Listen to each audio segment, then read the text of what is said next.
You're listening to the Beans and Dice podcast, a podcast about how we game. Hey, folks, welcome to the Beans and Dice podcast, Thursday night live call-in show. Studio. There it Is full again tonight. Super full. Yeah, we've got four of us in the house, got to play some games. So let's start off by introducing the folks in the studio, and then we'll go to the computer, and we'll go east to west. Starting off here with your main host, the bean of the Beans and Dice. I'm Carlos. I'm the Dice Rice, right? Something like that. I'm Rob. Dice Rice? Rice Dice? Yes. I'm Dan. I'm just here to say cool stuff. Yeah.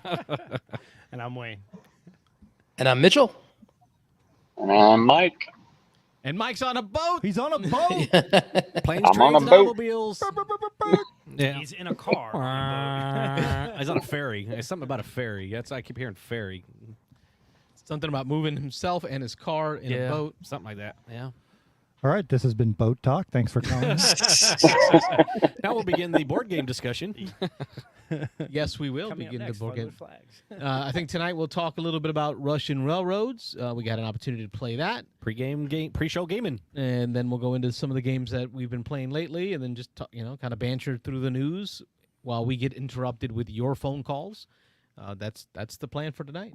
Ron Fraser in the house says full house tonight. Yeah, it is. We got 4 in studio and 2 remote. I think that's pushing our max here. What we've had, not our max, but We can get at least 12 more people in here, Yeah, Rob. What are you yeah, talking yeah. about? Yeah. Carlos is pushing for that at Dice Tower. He wants to have 10 mics set up. You said. I'm watching videos on how to do 10 microphones at one time. Nice.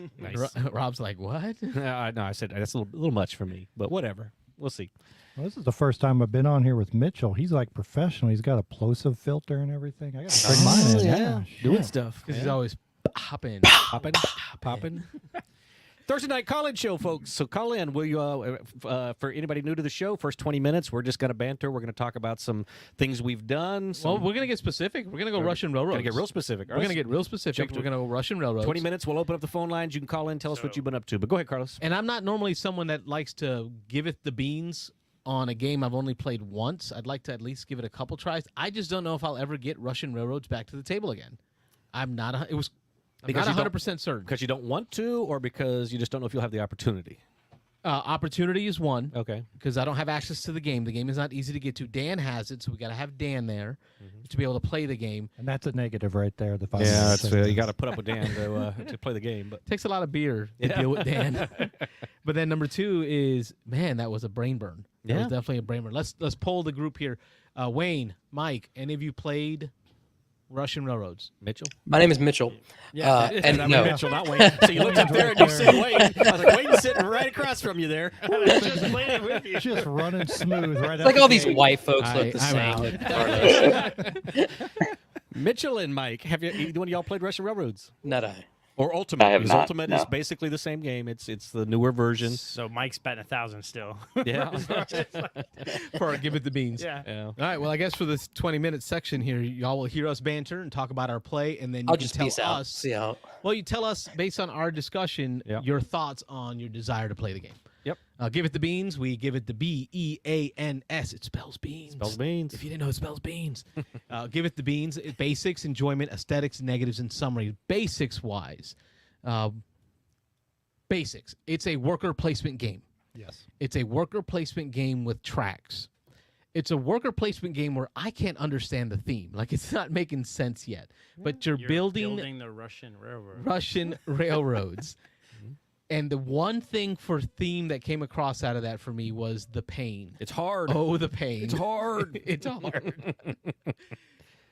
You're doing that by taking turns placing workers on spaces that either give you the ability to lay down more railroad on 3 different tracks, or upgrade the type of railroad that it is, or gain more workers, as well as gain endgame scoring bonuses, and the opportunity to move your industry, because industry is a separate track that gives you points and bonuses for moving down the industry track. can't think. What did I was gonna miss say, Dan, on the I was gonna basics? say, Dan, what did he miss? Dan's by far the most experienced at this game. So what did he Just miss? the basics of the game. I think you got it right. I think that's the basics. Yeah, you're the tracks, the locomotives, the factories down below, and you can get some end game scoring points, but there's only a little bit of that. I think there's like a balancing factor of move. You have to build the industry, move the tracks, power the tracks. So there's kind of like you have to do it in kind of steps. So there's Yes. you're building. Yeah. On 3 different tracks that provide 3 different types of bonuses or benefits for going down those tracks. Or if you're Rob, one track. Yeah, One like track mod. your first track is pretty much scoring off of how far and what types of tracks you built. The second one is when you get your bonuses quicker, which is what I did in the beginning. And then your third track allows you to get another worker pretty quick without having to build any tracks or trains to it. And then the industry track is the most customizable. I'll call it a track. Yeah, you Yeah. build Even though it. it's not No, a it train. is, It is yeah. a track. You're building it as you go by taking locomotive tiles and flipping them to their backside, and then getting bonuses every time you move your hexagonal industry pawn onto it. Making them factories. Right. Yeah. And the factory, like you said, it's different. It can be different every time because depending on which locomotive stage you grab a factory and flip it over, they all have different powers on the back of them. Yeah. And every one of those tracks will score differently. Yes. I've always talked about Concordia being an awesome game, except for the difficulty of the scoring. And Harshin Railroad said, you know what? I want to do that every round. I want to have the most difficult scoring every But round. I don't know about that. No? No, I think Concordia, the way you score in Concordia, it's the different cards and they each score differently. Yes, you only do it kind of at the end of the game. So it's a one-time thing where you have just a ton of crazy different scoring, whereas in Russian Railroads, you score every turn, but it's consistently. But I'm scoring for my silver band, and then my brown band, and then my ivory band, and then my white band. So all these different bands score in different ways on each of the 3 tracks. So Rob is on there right now. What do they rate it? What's the rating for it, and what's the weight? Let me get back out And I of would here. also, I'd probably say to people that are listening, is this is definitely a very point salad game because, you know, a good score is 200 plus. A great, you know, really good players 300-400 points. So it's not a low scoring kind of game. They've got it rated 7.7, so it's a pretty high score. Yep. The out of all strategy games, it's 83 overall ranking. Out of all board games, 110, so it's just outside the top 100 all time. That makes it excellent, certainly in most people's book. Weight is a 3.41, so it's on the heavy side. It is. Yeah, it's definitely on the heavy side. 2 to 4 players says best with 4. We played with 4 tonight. I think I'd agree. We talked a lot during this game that at 4 players it was still pretty snappy. Your turns sometimes came faster than you wanted them to. So Well, we'll talk. We'll go through all of it. the We'll go through beans. all of it. Yeah. Yeah, through the beans. So that was the basics. in designer, let me just say, let's throw a helmet. Yeah, that's part of the basics. Helmet Oli Leonard Lani Ogler, and then the publisher is Hans and Gluck. There we go, Hans and Gluck. All right. So that was the basics. So then we go to enjoyment, and we'll go around the horn. Yeah. All right. Wayne. I mean, this is just a quintessential worker placement kind of Euro, right? And it's point salad. It was interesting. I'll throw out a plug for Mitchell's and I podcast yesterday. I said it multiple times. This is definitely a game that benefits from repeat plays. Oh yeah. I've played it like twice on BGA, and I think now this is the first time I played it in person. And like I'm like, oh, okay, I see what I did wrong there. So it's a game that you're gonna learn and make better decisions every time you play it. As in, you learn the different any ways to sort of min-max your score. So I enjoyed that puzzle of it. I started off really poorly the first couple of turns, and sort of turned it around. And When did you stop being poor? Rough. Low blow. Screwed me, I know, right? Wow. Walk out, but I was Wayne, able walk to, out. The second half of the game, I kind of learned my mistakes and rectified it. So then the next time I play, I'd be better and better. So it's kind of a game like that. But yeah, so in general, enjoy the worker placement, point saladiness of it. So. Yeah. Dan, enjoyments? Well, I like worker placement games, and this is one of my favorite worker placement games. I've probably played it on. This is the first time I played it physically played it on a tabletop. I've been playing it on Board Game Arena the whole time, and probably played it about 50 times. So I got a lot of plays in this, and this is definitely, now that I've played it in person, thanks to your rules, I can actually put it in my top 20 now. 50 times. Yeah, There you go. Achievement for that. Achievement unlocked, Achievement for yeah. reaching top 20. 50-ish times. Yeah. Enjoyment for me, it's worker placement. I mean, I'm a big fan of worker placement. although the complexity is fairly high in the way things interact, in kind of doing things in the right order to unlock things, you really just are pushing 4 tracks. And we mentioned that several times tonight, that your decisions, and that's why the turns are so snappy, quick, snappy turns, is that you have a fair number of spaces to choose from, but in this game you tend to specialize. You tend to choose maybe just 1 or 2 of the tracks.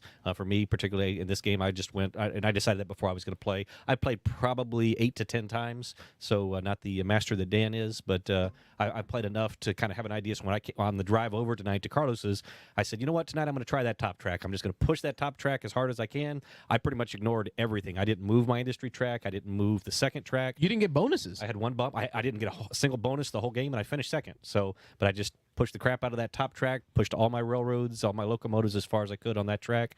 But so it's something you can definitely kind of specialize. What was your final score? Oh, I was got him way behind you. Yeah, so No, Carlos has got it. It wasn't that bad. That's not what I'm talking. Oh, okay. Yes, it was. They did pretty well for what you. That's what I'm trying to Yeah. see. Oh, 'cause yeah. All right, you so only- let me get the scoring you really here, only folks. did that one track. Yeah. We got Dan as the winner with 355 points. Rob coming in second place at 288. Yeah, okay. it's a high Carlos score for at one track. 269. Giggity giggity. Wayne at 235. Yeah. So I mean, in the 3 of us were pretty close. Yeah. Yeah, and so my enjoyment is the worker placement, and then again, you can really just kind of choose one thing in this. I think if you generalize too much, that hurts you in the game. So I like kind of like the feel of, all right, I'm going to do this thing. I'm going to do it as good as I can, and then we'll talk a little bit about the blocking and all that in a minute in another section. But I like that part of it. Carlos. All right, so for me, and I'll be quick, my enjoyments really were the burn that I got in this game for my brain without the downtime in between turns. Like, it was that combination of the two that really felt good. It also hurt, and that's what I talked about, like feeling like Soviet Russia. Like, it just hurts because I had to make some really important decisions, and my turn was up fast. So I didn't have a lot of. I always feel like I should never AP a game because it takes away the enjoyments for others. So I have to limit my decisions, be quick about limiting those decisions, and just making a decision. And that felt good. We went so fast in that game from start to end that time just flew. Being there with you. So what did we do? How fast did we play? It was a full. It's about an hour and a half. Four players. We had one person that never played before, and we finished in 90 minutes. Yeah. And completely teaching the game too while we're at it. I kind of disagree with the 3.4 for the weight. Yeah. I think what happens with BGA a lot is not BGA, BGG a lot is games that are rated at a high complexity a lot of times are because there's a lot of choices. It's not that the game's complex or there's a whole lot. I mean, you're putting one worker down. It's just there's so many choices that people become overwhelmed and rate it. That's a lot more difficult than it actually is. Yeah, I don't see this as like I don't know what brass is weighted, but brass is about that weight, I think, and this game is not as complex as brass. No, I don't. I agree with that statement. Aesthetics. It's a game about Russian railroads, and it's ugly. Yeah, it's period. Not particularly attractive. It's got nice little wooden pieces, but yeah. But that's part of the theme. Like what's coming out of Soviet Russia that was the Yugo, right? Brutalism, utilitarianism. Right. It's within it. It's got a wrench, like just a random wrench sitting on the artwork. Yeah, on the board there, as you can see there. Yep. Yes, Carlos did score over 65. Oh, I did. Diego with the 65. Wow, there. Yeah. just coming in with that, huh? Yeah. I was worried though.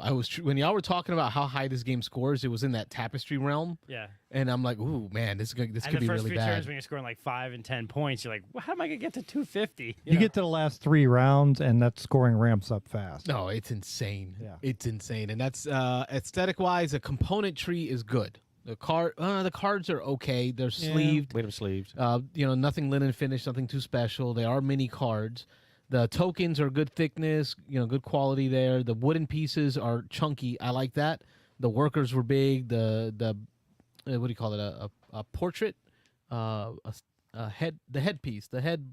Oh, silhouette or Yeah. What's the word? or I'm looking bust for? or Bust. Yeah, bust. That's yeah. what the bust that you use are good and chunky.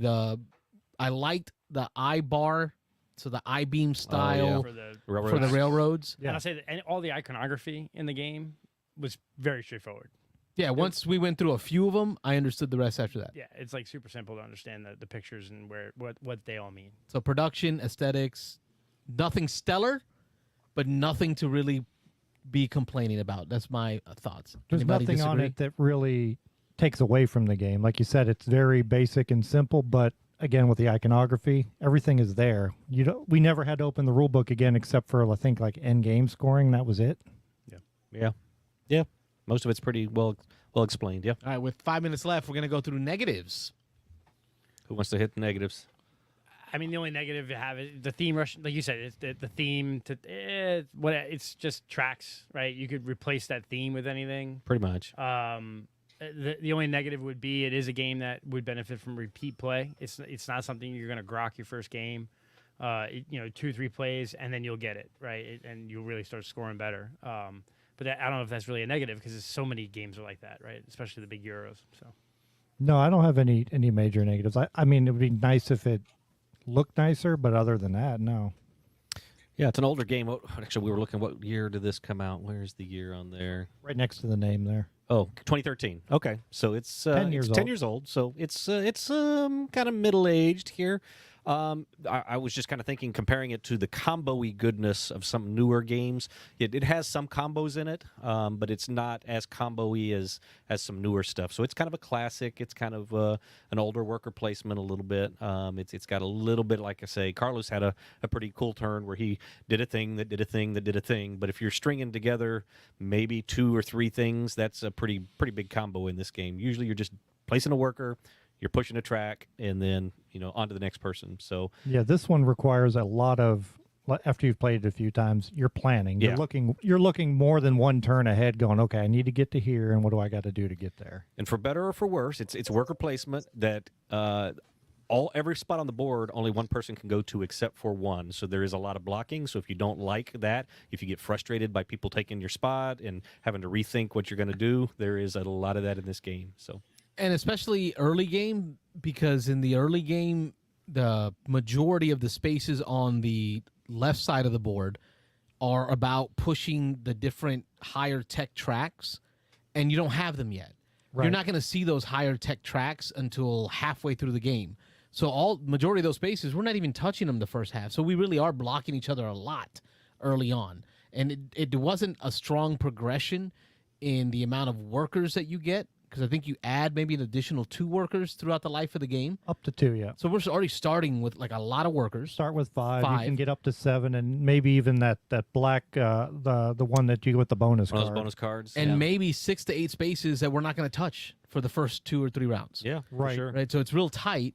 And then as those spaces open up, we're only adding a couple workers. But the difference is, and it's a positive, the resource, the rubles, the gold, the money can also be used, each coin, as a worker. So even though we're only gaining 2 workers throughout the game, as we start using spaces to bank money like Dan did, he can then use each one of those gold coins as a worker at any time. And he can save them throughout the rounds, which he did that. So that he had some turns towards the end where he was able to place his workers and then start throwing money down to get stuff done. And he was still going while we're all watching. But it is limited because there's only one spot on the board where you Yeah. can go to get money, and it's only 2 coins at a time. So it's not like the money flows in this. Right. It's tough to get. And you have to be very selective how you're going to use those coins, because not only can you replace workers with them, but there's 2 pretty important spots on the board Yep. that you can only go to if you have a coin. Yeah.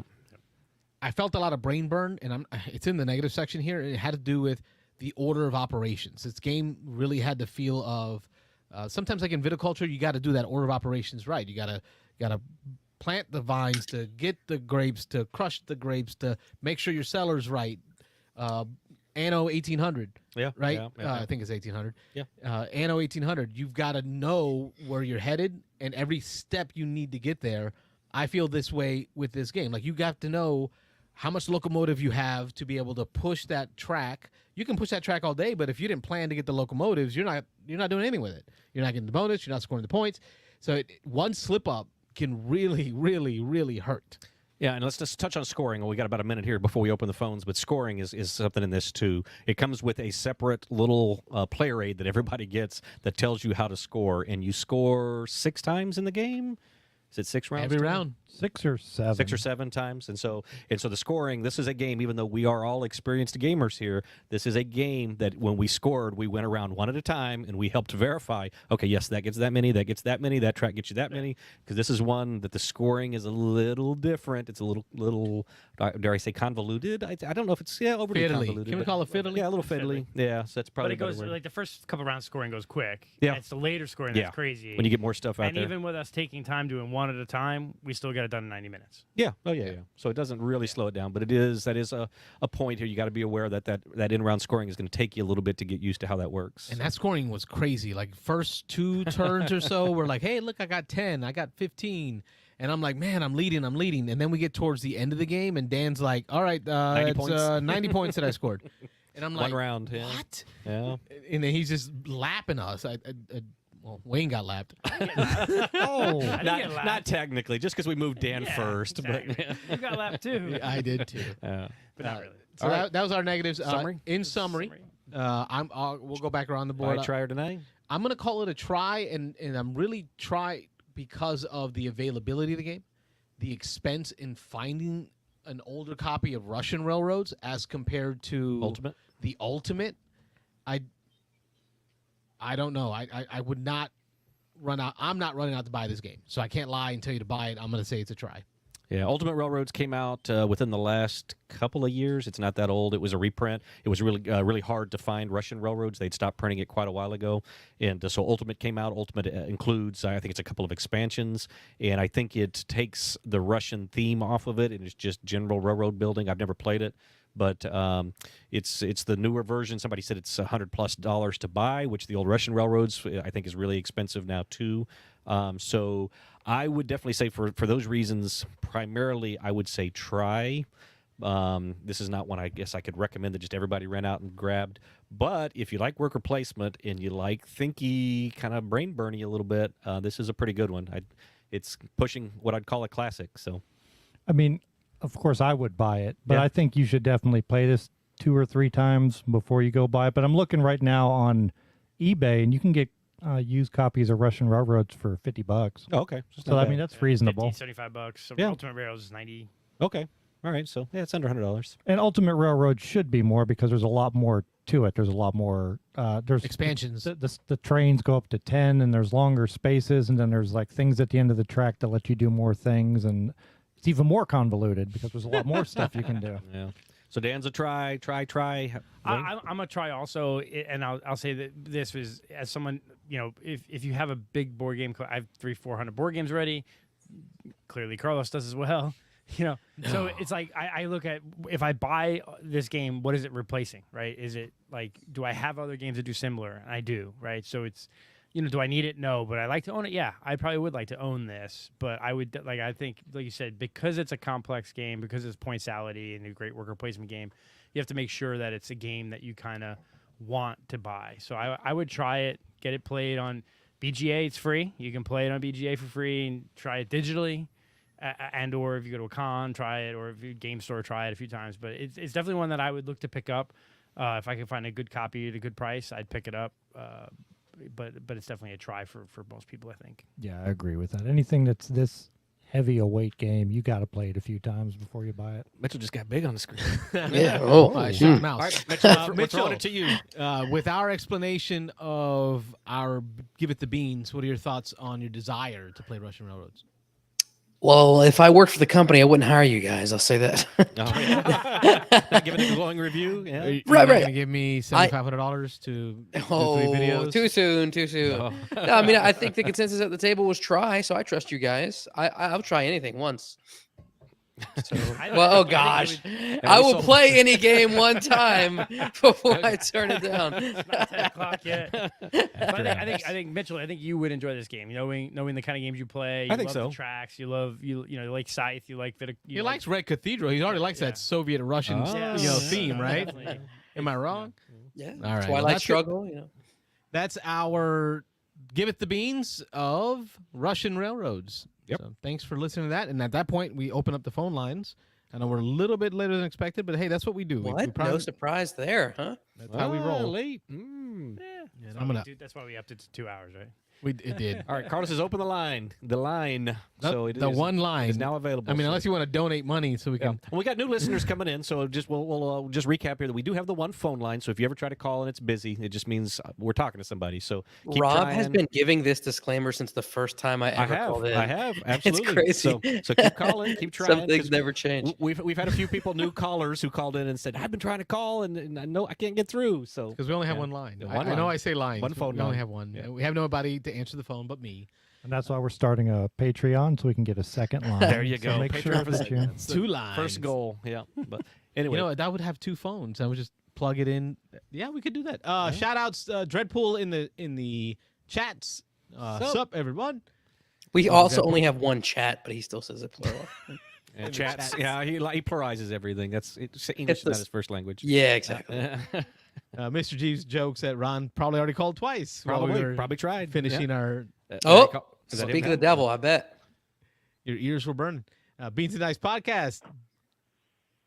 I mean, I've been listening the whole time. Of course you have. Of course you have. Ron Fraser, how are you, sir? I'm doing good. Hey, Ron, let me get you some inside baseball knowledge on the show. Normally, when a caller calls in, we take their name and their location and we type it in. We have now officially created a Ron button. A banner. So when A Ron Ron banner. calls, we just smash that button because, Don't have to keep typing it. yeah. So, hey, achievement to you, brother. Achievement unlocked. What's going on, Ron? I'm just kind of gearing up for Dice Tower East, Oh, yeah. and looking at games that I'm going to bring, and I'm just going to start my rules refresh because there's some games that I'm going to bring, and also, I guess I'm looking forward to trying a couple of games, but I don't have a long list.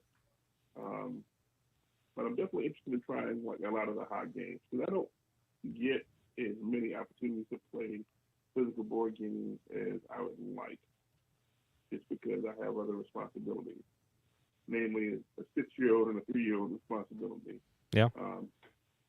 I think that's why you've connected so well with the show. I mean, most of us are working dads, working guys, and ladies that, you know, we're just normal gamers. Like, we don't do this for a living. This is us just passionately sharing our love of gaming. So Are you like fit right shading in. the Dice Tower right now, Carlos? What are you trying to say? You mean that I can't buy a house just to use as a studio or have my own rat van? Working on it. I mean, you're getting there. You have the kids for it. Oh, yeah. Faux show. Yeah. Well, but the whole I would say like the board game, tabletop game content creator and influencing thing is really interesting, right? Like folks that desire to go full time, and I'm like, there's no way that I can replace my salary doing board game content full time. I'm just No, we Right. can get like inside baseball from Dan on this because he's the one who's had the most successful YouTube channel out of all the friends I have. Yeah. And Dan, like, how many dollars were you pulling off that YouTube with all that work you put in? Probably $600 to $800 a year, maybe. That's it. Oh, And how many subscribers? Roughly? Over 5,000. Or 5,000? Yeah. You really got to be pushing subs and views to replace your Sponsorship. income. You have to get to that 100,000 subscriber mark before you can start really pulling in some sponsors and money. Yeah. You need sponsorships. There's all sorts of income streams you can get. Like you mentioned, Patreon. The Dice Tower does a Kickstarter every year. Like a lot of the big channels do some sort of an annual crowdfunding campaign to get a large chunk of money, and then they get sponsorship and all this kind of stuff. And it's like, man, that's a whole lot of work. I just want to play games and have fun. Like, Yep. It goes back to that But anyway, that comment that people always say, "Oh, find something you love and you never work a day in your life." I'm like, I think that's BS. That's a damn lie. It's a damn lie. Because I actually never want to Hold turn. on. Let me go over here. Let me go over here. Dan, how'd that work out for you, Dan? You found what you loved. Yeah. You turned it into a cafe. Yeah. Did you work a day in your life? Lots of days. Lots of days. Exactly. Too many days. It's a But- damn lie. But keep in mind now, Dan ain't working. Not a day in his life. I just think Not another day now. Yeah, I don't like that whole concept of like, oh, turn your hobby or the thing you love to do into your job, because then you end up hating that hobby or That's hating very that true. job. Yep. I never want to do that. I love board gaming and I love this stuff and the podcast and whatever, and it's fun, but I would never want to rely on this for my money. It's very true. I am finally, now that the store's been closed for a little while, I'm actually enjoying playing games again. Yeah. And actually playing solo games at home and stuff now, which I didn't do for the years that we were open, because I would work, I'd be there and I'd be burnt out. People are like, oh, you should jump in a game. I'm like, no, I'm good. I don't really need I to don't know if right I now. believe all y'all. If Tom Vassell called in right now and said, "Hey, I will pay all 5 of y'all's salaries, 6 of y'all's salaries Tom to just couldn't make afford it. videos," Could afford yeah, it. yeah, well, you guys would say no. Yes. I'd have to. I would say yes because I have no job. I'm good. Yeah. I would say yes if he could offer something comparable to what I'm. Yeah, doing if he now says, for "I will a pay you person." dollar for dollar what you're making right now to Oh, make yeah. content," Yeah, I but think that- all of y'all I would couldn't say do yes. it. He could I've been never- 19 years at my job, same Oh, place, Yeah. doing the same work, Oh. right? I would do it. I've never worked a job for more than like 4 or 5 years. I and could quit, not. So And even if he offered dollar for dollar, it's that risk. Like, I know my company's not going anywhere. We've been on over 100 years.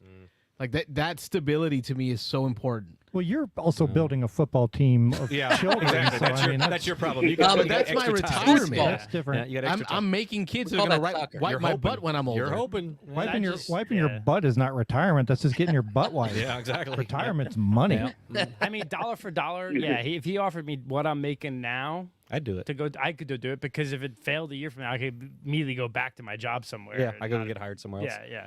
I mean, But- it's the same reason we did the cafe. We wanted to do it. We didn't think we were going to make a living off of it or make a bunch of money. It's something we wanted to do. We did it. We enjoyed the time that we had it, and now it's done, and we move on to something else. I'm with William, or that's Keena from Nerdy Wed. Yeah. I just want to play games, have fun. Want that on a T-shirt? Yeah, Play games and have fun. All right, let's do it. Hey, Ron, you were talking about games playing. I'm going to get back to our caller here. I ordered my copy of Easy D6. Is that still on the agenda for Dice Tower, and is it going to be Easy D6? The Dice Tower crew role playing game session is indeed. We need to nail down a day and time. I want to do it early, earlier rather than later. And I never mentioned it, but I am running an Easy D6 system, and it is going to be set in the world of Atlantis Rising. Oh, So we're going to do dude, that's so meta. board game crossover. That is so meta. He's trying to make Rob Yeah, happy. he's trying to make me feel good. Rob, it's set in a board game. Woo! We'll bring cubes. Just set them on the table. Oh, yeah. I can push him around. Just don't put pips on the cubes. Yeah, no pips. No, that's nice. That gets into I a was ugly area. I was talking about it on the RPG show. So the RPG show that happens mostly on a Friday, folks. That you are interested in that type of thing, and and the topic was board games that we would like to see in a role playing game, and that was my first choice. And after the show, I'm like, well, why don't I just do that? I like it. Worker do it. placement and resource management. So, like, my character can go around and tell people, "Hey, go get me more stone," and then I got to roll to see how well I did that. Did I persuade them into it? So, are you pushing for a Russian railroads campaign? Oh yeah. You go to retraining center. I did order my copy of Easy D6 for you folks at home. It's on Drive-Thru RPG, and I think it's like $25. You get a hardback book and the digital download of the Easy D6. So I will Ron, I'll get with you and create the thread and give you the names of the folks that wanted to be a part of it, and then I'll have the PDF, so I can share the PDF, not the actual file, but access to it on the tablet here. So all of us at the table can have access to it, and maybe even beforehand for some of the folks that want to get together, maybe look through the rules. So EZD6 is the one we'll use, right? Right, Ron?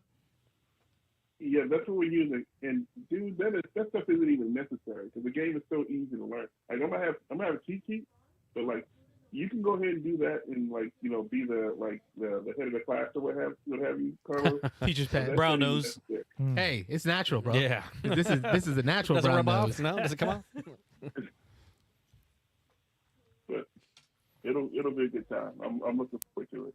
Me too. And I guess we'll So, plan for you'll be there Wednesday. I will be there Wednesday for sure. I'm gonna see if I can get away and actually get down there. Like I'll be there Tuesday. I'm gonna be in Orlando the whole week, but we spending some family time there earlier in the week. But Okay, so maybe we can try to plan for Wednesday evening dinner. After dinner. Let's talk offline. We will. We'll take it offline. Secure that. Thank you, We got some other folks got to take into consideration. But yeah, man, I'm looking forward to Dexterra East. I'm actually going to be playing with some games with some folks on Saturday, including, well, I'm not sure about that one, but I had another board game content creator move into the area, and we're going to hook up soon. And I don't really want to name names because I don't know his business. It's Tom from Florida. We know. You can say it. Oh, yeah. Tom from Florida. Yeah, that guy. But I'm looking forward to hooking up with him and playing some games. So. Cool. That's all good news coming from Hot Atlanta. Right. Thank you, sir. Hot Atlanta. No problem. You guys take care. Talk to you soon. Thanks for calling, Ron. Bye. That's Ron from Atlanta. Ron plays games. EZD6. Yeah. So EZD6, that'd be something that, have you played it yet, Carlos? No, but we've talked about it a few times on the RPG show that Wayne co-hosts with me, and I got immediately interested in it after playing some D&D 5th edition. So like after 5 games of D&D 5th edition, I got burned out real fast on that min-maxing 100 different skills and feats, and I just wanted something easy for like a story to flow. Would this be a good intro, you think, for introducing my kids to TTRPGs? That's what I'm hoping it'll be. It's a good one. Yeah. Oh, you've played one? I've played a little bit of it. It's a good one, easy one. I think we talked about like some kid-based. That might be a good topic. We could run. We haven't done that yet. We talk about next. But I think, how old are your kids You again? can send my commission check via mail. Yeah. 8 and 9. 8, 9. Yeah, I got a couple. Like, there's No Thank You Evil, which is a good one from Monty Cook. That's really good for young kids to play with, to get into. There's a few other ones out there, but yeah, EZD6 would be an easy one for kids to get into. It's a pretty versatile system. You could set it in different things. I think also if your kids like Avatar, the Avatar RPG is pretty easy to get into. I think Diego's pushing that one hard. He's trying to get Ron to run that one. We talking about Avatar: The Last Airbender or Avatar: Blue People? Avatar: The Last Airbender. That was exactly the same question I had. There's only one Avatar. I was like blue people, or secret tunnels. Mitch, update us on what's going on in the land of the Creole. For me, a lot of board gaming. It's summertime. I don't have any shows going on, so I've been gaming a lot lately. Playing some really cool games. Hanging out with BJ a good bit, streaming on Board Game Gumbo. We're prepping for Southern Board Game Fest in October, and just living life. Playing a lot of Inscription, I saw. Twilight. Yeah, man, I played that game probably like 9 times over the course of 2 weeks. It's wow. Everybody wanted to learn it, and dude, it's good. It's good. Is it though? I mean, I think it is. It's subjective, obviously. It's probably the meatiest roll and write you'll ever play. Which I mean, Hadrian's Wall for you yet? Yeah, I love Hadrian's Wall. I think this is a little bit deeper. Really? Hey, what's up, Rich? Okay, so I gotta give it a try then. Rich Ossie joining in. Yeah, Rich. Oh, Getty. You guys, play Teletum yet? I was talking to Wayne about it the other day. It's a good one. I haven't. No, I don't think anybody That's one we gotta here's get played. at Yeah, Dice I want to Tower. play that at Dice Tower. I want to try to know BJ's big on it. Highlight it. So you're like in the Renaissance and you're going around building churches, but also attending different festivals across Europe. And, you have these, it's kind of like part of it's like Orleans, you're going around Europe and you have your architect that's contributing to building these cathedrals, and you have your caravan, which is your people that are going to these festivals. And so you want to spread out to get to the festivals, and the festivals give you scoring at the end of every round. It's a multiplier for other things you've done. It's a dice drafting game. So the dice that you draft give you resources.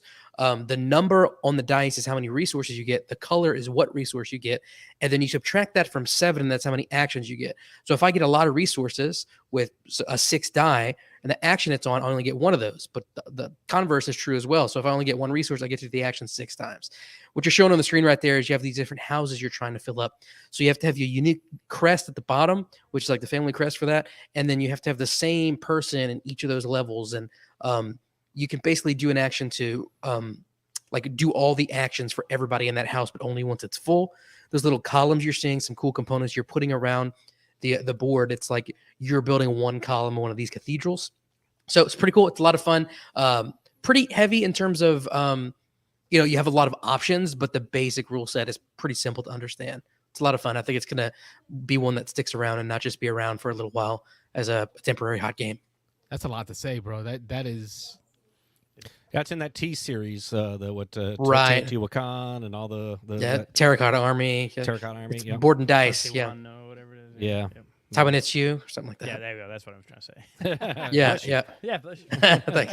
Thank you. Yeah, this is what I want to try. I've heard this is kind of a little on the heavier side, so I kind of like my crunchy euros. So I'm definitely down for We it. get in. Yeah. We'll get it in Dice Tower. And it's super quick. So there's 4 rounds, I think, and each round you draft 3 dice each. So it's like 12 turns, but you do a lot in each of those 12 turns. Okay. So kind of one of those we got to maximize because everybody knows exactly what's coming, how many turns you're going to get, and when the game's going to end. So Well, you don't exactly know what's always coming because, I mean, every round, different dice come out, different tiles come out, and there's there's those people you're putting in your houses. There's also some gold tiles that as you buy them, new ones flip out. So it's not like a thing where like from turn 1 you can determine how to win the game. But it's not. It's also not something that's going to be super randomized with anything other than just the dice rolls. But there are ways to mitigate that. Okay, there's some components here. Is it a table hog? I mean, I see it looks like a pretty big board. The board is pretty big. The player boards aren't crazy, but there's a lot of tiles and things on the side you have to be flipping onto the board. So yeah, it's a little big. The box is not very big though. No, it's a regular size box. It'll fit on a calyx. Cool. It looks interesting. Yep, it's a good one. I've been hearing a lot of buzz about it. Yeah. And we got Sobo to look forward to. Yeah. Someone's. Is that your daughter asking Alexa to play something? Oh, sorry, I couldn't even hear That's all right. because I have the headphones in. Alexa. What you saying to Alexa? Okay, careful. I'm recording right now. Alexa, Sorry. order me a board game. So Sobo, I heard somebody say Sobo. October 14th and 15th, SouthernGameFest.com. It's in Lafayette, Louisiana. We're a small con. We have guided playthroughs. We're going to have a board game bazaar. We're working on getting some tournaments set up. And, we'll have some fun events. But for the most part, just open play. Some of you guys came out last year and it was a lot of fun. I know some of you guys are coming out again. So Yeah, anybody Dan and I who will wants to be check us out, be there for sure. We're trying to get a couple more people from the group. I think Mike's coming Jim down. Odak. Jim Odak's coming with us, so we got at least. is Mike a definite? I know he said maybe. He started to sound like he was pretty firm on it, so I don't know. We can't talk for him. And just so everybody knows, Mike was on a boat, so he was kind of dropping in and out here, and he's been out for a while, so I think he lost his connection probably. He might rejoin us later, so we can ask him. But We can only hope. yeah. But yeah, we'll touch base. But yeah, he was starting. I thought he said he was making his travel arrangements, so I thought he was on the verge of saying that he was a definite. Good. And Yeah, that's sounds like we have a good crew. That's Yeah. a no-go for Dice Tower for you, right? Yeah, so ironically, I decided I wasn't going to come just because things are expensive this year, man, and just save some money. But a couple days ago, someone posted in the group that they had a badge for sale, and I was like, man, I'm really tempted. And I actually talked to my wife about it, and she's working on getting her black belt. And there is a karate tournament in Florida not in Orlando, but within not crazy distance. I mean, Orlando's in the middle of the state. So. Right. At the same time. And so she was actually like begging me to go. And I looked at the calendar. Damn. What's the matter with you, dude? Hold on. The problem is, although I'm not directing a show right now, we have like a one-off concert fundraiser of the theater I'm the president of. And it's the Saturday of Dice Tower. And the rehearsal is the Friday night. So I'd only be able to come for 2 days. And I don't know if the flights and the hotels and the badge, I don't know if I can make that worth it financially. Gotcha. It's crazy how things might come together so close, but all right, because I got this still sitting on my table, and I got to decide how to get it to you. You might recognize the winner of that. Welcome to Your Perfect Home. That was our Welcome To tournament. Wait, I didn't win that. Wasn't that Mitch that won that? No, I won the next one. What was the next game we did? What was it? Seven Wonders Architects. Seven Wonders Architects. I was very close to the wooden spoon in the Welcome To tournament. I think I was second to last. Last place. Yeah, my buddy won the wooden spoon. Did he really? Yeah. Well, I got to find out who won this thing because We can go back and I see. sent the coaster to the wrong person, I guess. Uh-oh. He sent off All right, Mitch's folks, coaster. if you're at home and this belongs to you, This is Welcome To. welcome to first place. Let me know. We can 'cause- go to the archive channel and Yeah, we can figure it out. figure We'll get it. Hey, Rich, I messed it all So up, yeah, bro. I'm sure Rich has got it listed somewhere. Yeah. Kyla's All right, saying I'll I need hang to on get to my that. priorities straightened out. Say- Yeah, I saw that. Thanks, Big Plug for everyone to join the Discord server. yeah, get those priorities straight. You got to get to those conventions when you can. So, well, Yeah, have These you guys are ever nice been in a podcasts. situation? Oh, go ahead. State your name. Where are you calling from? oh, don't have the audio. Here we go. Sorry, Nick. We got you on now. Oh, hello. And I'm good sorry. evening. We Happy had our birthday. Gloomhaven filter on. Oh, the Gloomhaven Frosthaven just filters that out. Huh? How you been, Nick Oben? I'm doing well, sir. Happy Thursday. How are you? Is this your welcome to Hey, first place We have trophy? a Nick button too. Oh, Nick button. Oh, we got a Nick banner. So we got a Ron Fraser banner now. We've got a Nick banner. So Nick, again, I don't know if you caught the Ron Fraser portion of the calls, but we have a few of our regulars now that we don't have to type in your name and your information every time. We now have a banner preset for you. So when you call, Wayne or Carlos just hits the button and your name comes up. I have made it. You made This it. is it. Woo! Big time. Woo. Where's my achievement unlocked? Yeah. Come on. There it is. What you got going on? No, I was actually, it's funny. So we're in between leagues right now for axe throwing. So I'm actually in my workshop making axe handles because it's Thursday, so I should do something axe adjacent. But I wanted to take a little break, and yeah, I've been listening to the show for a little bit, and yeah, I'm calling to report that I have not played many games, and I'm going to complain about it because Joe went and had a baby. Had a so baby. Screwed up our Frosthaven. Yeah. messed it How up. dare. The Frost achievement unlocked for him. You know, he's trying to catch up to Carlos. I Oh, don't think good it's See, luck. but I thought Frosthaven's big new mechanism was all about crafting, and Joe's like, I got this. Yeah. I'm going to craft a There baby. you go. Real life crafting. No, yeah. And it's funny now that I'm actually it's awesome. Good news and congratulations, Dan, that you're kind of getting back into playing and you're enjoying it. And now that I see you sitting at that table, it occurs to me that we need to play Sleeping Gods. Yes. If you guys are still interested. I've been thinking about that the last I- couple of weeks. Yeah, it's run through my mind. Yeah. As long as I get to make some choices every now and then because you guys are weak. We make all the We wrong burned choices. that village down for I know. you. it- Okay, we did that. And we got good stuff out of it. We did. Yeah.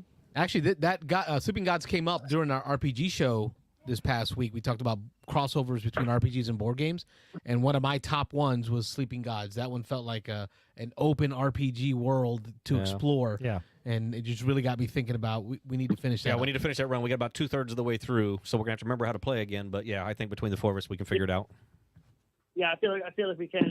And Carlos, the you being in possession of my Sleeping Gods is starting to rival when I borrowed Star Trek Panic from you. Oh, yeah. It's been here a little while. Didn't you end up buying it from me in the flea market? That was me. Oh, Wayne No. bought it. So I think the day I got it back from Nick, I put it on the flea market table and Wayne bought it. Oh, nice.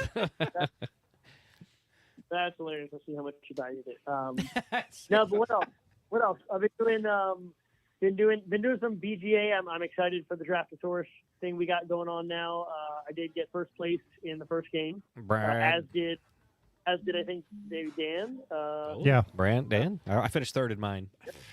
That's another game I play like 100 times on there. So Oh, yeah.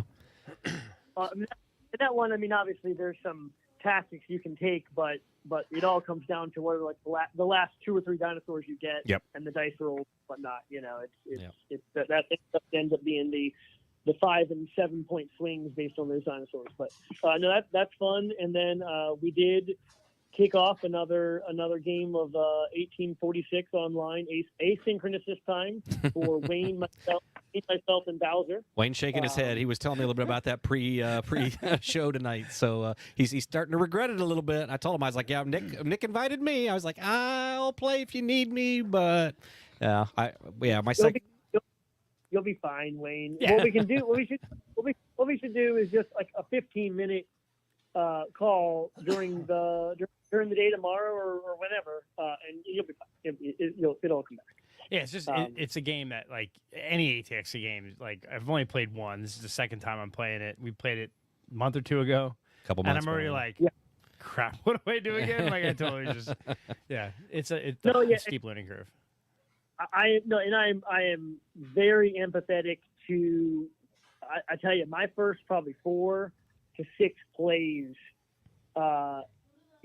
I was like panicking every turn, making sure I wasn't screwing myself up because the game gives you rope to hang yourself more than most systems, right? Most board game systems, you can only mess up that hard on any given turn. The 18xx games, one of their defining characteristics I've found is like if you don't play correctly in the beginning, your game is just over. And so, yeah, I mean, we should definitely do a little sync up here. We're still in the initial phase here. You haven't made any horrible mistakes yet. Yet. But Yet. Yeah. It's coming, but not yet. Yeah, no, but I will say, man, I continue to have a blast with them. And I'm going to continue to be a little bit of an advocate among the Beans and Dice group for them if folks want to do sessions for them and start playing async. Obviously, it's not on BGA. It's a separate platform, separate URL, but I just have the 2 tabs open, and they are fun. Once you get into them and you get past that, it's a wild system. It's really, really good. Now, I'm sounding like a crazy person probably, but whatever. It's all good. A little bit. Nick, you don't have any unboxings coming up soon? Oh, call out. Son of a monkey. I tell you what, Son of a Mitch. I'm sitting here, no kidding. What time is it? Is it 8 minutes? 8 minutes left. Oh, yeah. Keep it clean. I'm no kidding.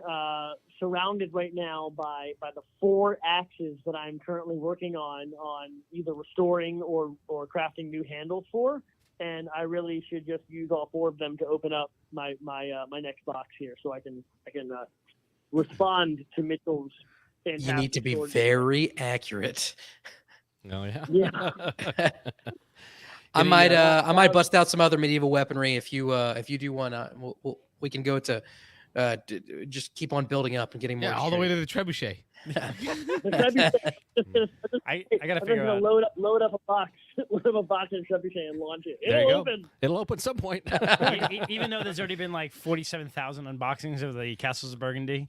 The one on the trebuchet is going to be the one. But Yes. when my copy comes in, I might have to figure out a unique way to do it. we can build one. I got enough room on my land. We can put Dan's copy of Castle Panic that he just showed me, the new Castle Panic. That box is the biggest box I have ever seen. Yeah. It's bigger than any board game Really? I've ever Bigger seen. than Foundations of Yes. Rome? Yes. Yeah, it yes, dwarfs clearly. Foundations of Rome. Mosaic. Yeah. Yeah, it's way Why? bigger than Mosaic. It is huge. It's like some special edition. That's Yeah. all. Yeah. I originally got it for the cafe, but now I have it at home. yeah, it's crazy. Haven't even opened it yet. I mean, I would say I'm it's- looking at the shelf. There's nothing here well, even there's- close yeah, to it. it's- I was looking around Gloomhaven, too. Frosthaven. Castle Oh, Panic. no. It makes Great those game, look too. small. Yeah, it's bigger than Frosthaven. well bigger it's than Frosthaven. easily That's crazy. it's easily that wide, Wow. and it's like a chest you open. Yeah, and it it's sits about that huge. high off the table. Dan, is it bigger than No. that copy of Fireball Island you got? Oh The yeah. original. Yes, bigger than that. Well, width and in- width. Anyway. In volume, yeah. Reminds me of that. But that Fireball Island box is just ridiculous. The original one, yeah. Coffin. The edition of Catan from like 10 years ago, the big chest that you opened up, and all the big pieces. That was. I think Small World had a giant chest like that. For a special This is a little edition. bigger than that one. Yeah. What? Yeah. It's crazy. I mean, I'm already gonna have a cargo van coming to Dice Tower with all the stuff I'm selling. I'll bring it. He's gonna bring a second van just for that game. Yeah, that game has its own car. Yeah. Its own little trailer. Well, I have a trailer, so I'm good. Yeah. Do any of the vans have cool wraps? No, not yet. Yeah. All right, hey, Nick, prepare the wood shop for the trebuchet. Nick, any Frosthaven mini painting going on over there? No, but that's next on the list. So I'm prioritizing some axe handles. I only do so many crafting projects, I guess. So. You can double craft. Wait a minute. Speaking of Frosthaven and Gloomhaven, Nick, you getting in on that Kickstarter with the 500 miniatures that you can get? Up to 2 million. Up to 2 million. I saw that. I guess Rob me and Joe should discuss. It's enough miniatures for both all the games they've made. It's like 137 miniatures or something. No. It's almost 500. Oh, was it really? Oh, yeah. Like the miniatures won't be delivered until late 2024, early 2025. Then you get to replay the game. We'll be halfway through Frosthaven by then. You'll be more than halfway. I think that's like. People were saying, "Oh, this is going to be huge. It can be like bigger than Frosthaven, 12+ million." I don't think it's even going to hit 10 because everyone who has the game, they're already playing it. They're not going to wait a year and a half for the miniatures to then. Is this a Cephalofair thing? Yes. Yeah. So it's not like some. Couple days ago. It's an RPG. It's Gloomhaven Second Edition, and it's miniatures that you can buy for all the various games. You play them with the RPG or the Gloomhaven or the Frosthaven. Now, it's enough miniatures to replace every standee in the game. That's insanity. Yeah. It's like 500, and it's like 50 cents a miniature, which is cheap. Yeah, it's like that's where it's gonna sell. Like the all-in is like $400 or something like that. 450, 500, something like that. But like I think the issue is like you guys are going to be 3/4 of the way through the game probably before the miniatures would even deliver. So now someone who's an RPG player and wants 500 minis for cheap. Yeah. That's where WizKids makes their money for D&D. Yeah. I got minis on my table from WizKids. Yeah. So it's only a 2 million. No, it's only a 2 million, right? Oh. But it's 2 full days in, 2.5 days in. I don't think it's going to hit the. What's the goal? Million. The goal was 2 million, so it hit it already. It hit the goal, so it's happening. Yeah. All right, Nick, are you in on it? I mean, I'm right there with Rob. We've already played Gloomhaven with no possibility to replay it. It currently is artwork now, hanging on the wall. Yeah. And then assuming that Joe stops making kids, we're gonna get back to Frosthaven. Yeah, Carlos, that gets in the way of gaming. Yeah. But no, so it's funny because I really, I dug in so deep on Kickstarters. Obviously not like Dan or probably even Michael, but I still have Kickstarters coming from I think I was probably around 50 or 60 in a 12-month period there in 2020 into 2021, and honestly I just lost the itch, and I'm happy for it. Right, I truly have no interest in. I see Kickstarters and immediately turned off by them because I'm like, man, I'm burnt out. I threw $60, $80, $100 at a time at these games, and then they show up, and now they're waiting for me to build an axe so I can unbox them, and that's about it, right? Yeah. I mean, Dan and I had a similar conversation at his place 2 nights ago. He was showing me the collection over there, and he was saying, "You know what? I'm pretty much done. I got about 800 games that he kept out of his 2,000 plus." Yeah. And he's like, "Yeah, that's pretty much it. Kickstarters are still coming in, but I don't care at this point." Yeah, I'm with Nick. Once we shut the store down, and I had no reason to buy for other people to play, I haven't even gone to the Kickstarter or Backer Kit or any of those pages for a month now. I don't care. I don't need anything. Yeah. Yep. So not quite at 2 million yet. Yeah, 1.916. They're waiting for Nick. oh, well, it needs us. It needs us. Yeah. Look at Obviously. No, I see the emails, and because I back so many, I get emails probably to the tune of 3 or 4 a week, back the next project from X, Y, and Z, and I don't even open it. I just delete it, and I just say, nope, I'm good, thanks. Which is not to say I'm not. Yeah, delete. Yes, even with Gmail, straight up delete. Yes. Yep. Whew. I haven't backed a Kickstarter in 6, 7, 8 months at this point. I'm enjoying my first actual Kickstarter where the Castles of Burgundy. Like I'm tracking the ship. Yeah, it's like, kind of fun. so I can see where the high comes from. Like I'm like, oh, this could be bad. I also think it's going to start. The trend is going to start going down because of the cost of manufacturing, the cost of shipping, the development, and all the companies that have been gone out of business in the past couple of months that had Kickstarters that will never get delivered now. I think that's going to start causing this thing to go down. And probably the trend in the past of these massive games like that Castle Panic, they're going to have to start condensing these games down because the shipping. I mean, Where the heck are you going to put it? You buy all those minis from Gloomhaven, it's going to probably cost you $100 in shipping easy. Yeah, see, they have the shipping on. Oh, do they have it? Yeah. Okay. It's a stretch goal. There's so much. It's wild. That's what's crazy. There's too much in this campaign to figure out what you even want to get. It's like I think a lot of the things that we've seen in the past are going to start changing because there's just the money is not there anymore. You can't ship things oh, there you go, shipping. for the prices that they used to be. Dan, I agree, and I feel like the community kind of the hype train made the cost of Kickstarters rising kind of part of the excitement for a while. You know, it's like I feel like a game on Kickstarter went from $60 to $80, and then all of a sudden it was like, you know, deluxe 150 is versions norm. 150 is like norm game. Yeah. Deluxe versions at 150 became the norm, and that was part of the hype and part of the excitement and part of the FOMO. And now I think just as a community, we're over it. We're just like, nah, I'm good, man. I don't need to drop 150 on a fancier version of a game I'll hardly play. Sorry, my bad, Nick. No, it's good. You're good. I was gonna say, like, so yeah, so the even in just the United States, you're talking for the big boxes, like all the minis, you're talking about, you know, full miniatures $30 shipping, but the Ultimate Gloomhaven or the big one where it's like everything with the RPG and the minis, $70, $80 for shipping. But you think about some of these like UK ones where it's $70 for shipping, so it's $550 for the all in, another $70 for shipping, and then they got to pay 20% VAT tax on top of that. Yeah. Like, yeah, you got to drop $600-700 on one game. Yeah, like, no. And that's the thing. It's not even a game. It's the minis for a completely playable game. Yeah, it's crazy. That's crazy. Like you know, Rob, Joe, and myself played that game and loved it and enjoyed it. Yeah, and we didn't miss the minis. Yeah. I mean, I will say, like, you know, the standees. Like, I think a couple times we noted that it was standees and not minis, but it was fine. Like, whatever. It's just, you know. It's fine. Yeah.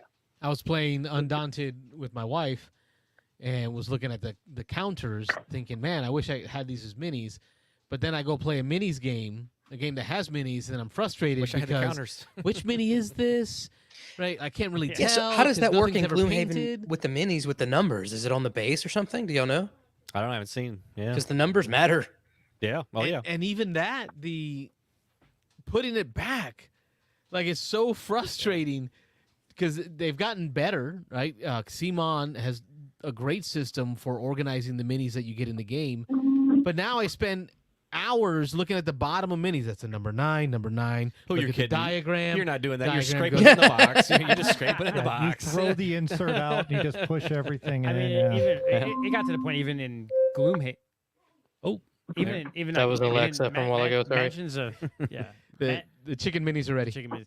Mansions of Madness. My wife and I don't even take the minis out. I even took them out of the box and store the minis somewhere else because I just throw a little chit on the board that has the numbers on it.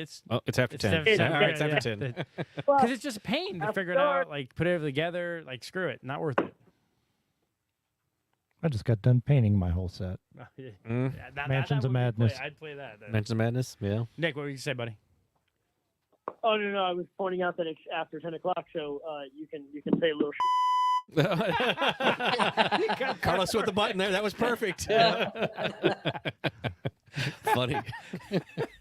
Anyway, that's the Nick button we need right there. Yeah. I have done my weekly duty here and got us to past 10 o'clock. He's my man. He said duty. He can say it now. It's after 10. Yeah. Thank you, Nick. Thanks for calling, Nick. Absolutely. And I tell you what, I'm going to follow up for Sleeping Gods. Let's get it done. Let's do it. Yeah, maybe even like a Thursday pre-show. See you on Saturday. We can Nick. have Wayne take, because Wayne can grab one of my seats or something and introduce him to the game. I thought I got to grab your seat. After 10. Anyway, good night, Nick. We'll figure it out. Have a good night. Bye. Bye. At some point tonight, I just hit me about half an hour ago that with Dan and I here, even though we've been here a couple times now, we got to talk a little bit of Arkham at some point.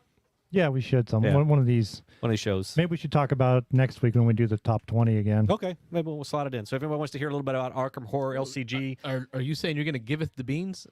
On Yeah, the we can Arkham do Horror? that. sure. He hates it. He hates it. I don't know why he hates it. Precious. It's the giveth that I don't like so much. The beans is good. I don't understand the giveth. And I agree with you, Rob. Yeah, a couple of people in our chat have said exactly the same thing. What is the deal? What's her name? Just a couple weeks ago, she's like, "What is the deal with giveth? Why would you use It's giveth?" nerdy. Yeah, It's extra like It's nerdy. very Lord of the Ringsy. Okay, right? yeah. Yeah. All right. So we have a No, don't question put that about- on Tolkien. No, that is not Lord of the Rings. that Mitch is going to defend. So it says, speaking of make me keep my minis, have you order. guys seen the new Zombicide content Simon has up for pre-order? No, I have not. I saw something about it. I didn't stop and read it, but there was a bunch of Simon stuff that just came out. What was it? It was really weird. Well, he's about to. What it is? It's Zombicide. What's the, clap? what's clap, the tram, what's the card thumbs game that up. everybody hates that has been around forever? The Munchkin? Munchkin. There's like a Zombicide Munchkin thing or something coming out. Some weird crossover. Yeah, I wonder if that's what they're talking about. So Wayne's scouring the internet now, What trying is to it, find. White Death. Yeah, White Death is the big one that they Zombicide announced Resistance. 4 or 5 months ago. Anamorphic. Yeah, the animals. The what is it? Anthropom- What do you call that when the animals talk and stuff? And anthropomorphic? they're like human. Yeah, something like that. Anthropomorphic, yeah. Yeah. Okay. Yeah. Close enough. But no, there was something posted in the. I saw it in the Discord on Dice Tower. There was a bunch of buzz about it a couple days ago. Monty Python. My man. Monty Python. There you go. It's the Kyle Monty Python from one. Chi-Town. That's It's it. Monty Python Flying Circus. There you go. Oh, I'm getting that. then. Zombicide. Yeah, that I was love it. Monty Python. It's got like a gray cover or something on it that they released smart. Yeah. I am that target audience. There you go. Mm-hmm. That's what it was. Yeah. Zombicide Monty Python. So Oh, yeah. I got to look that up.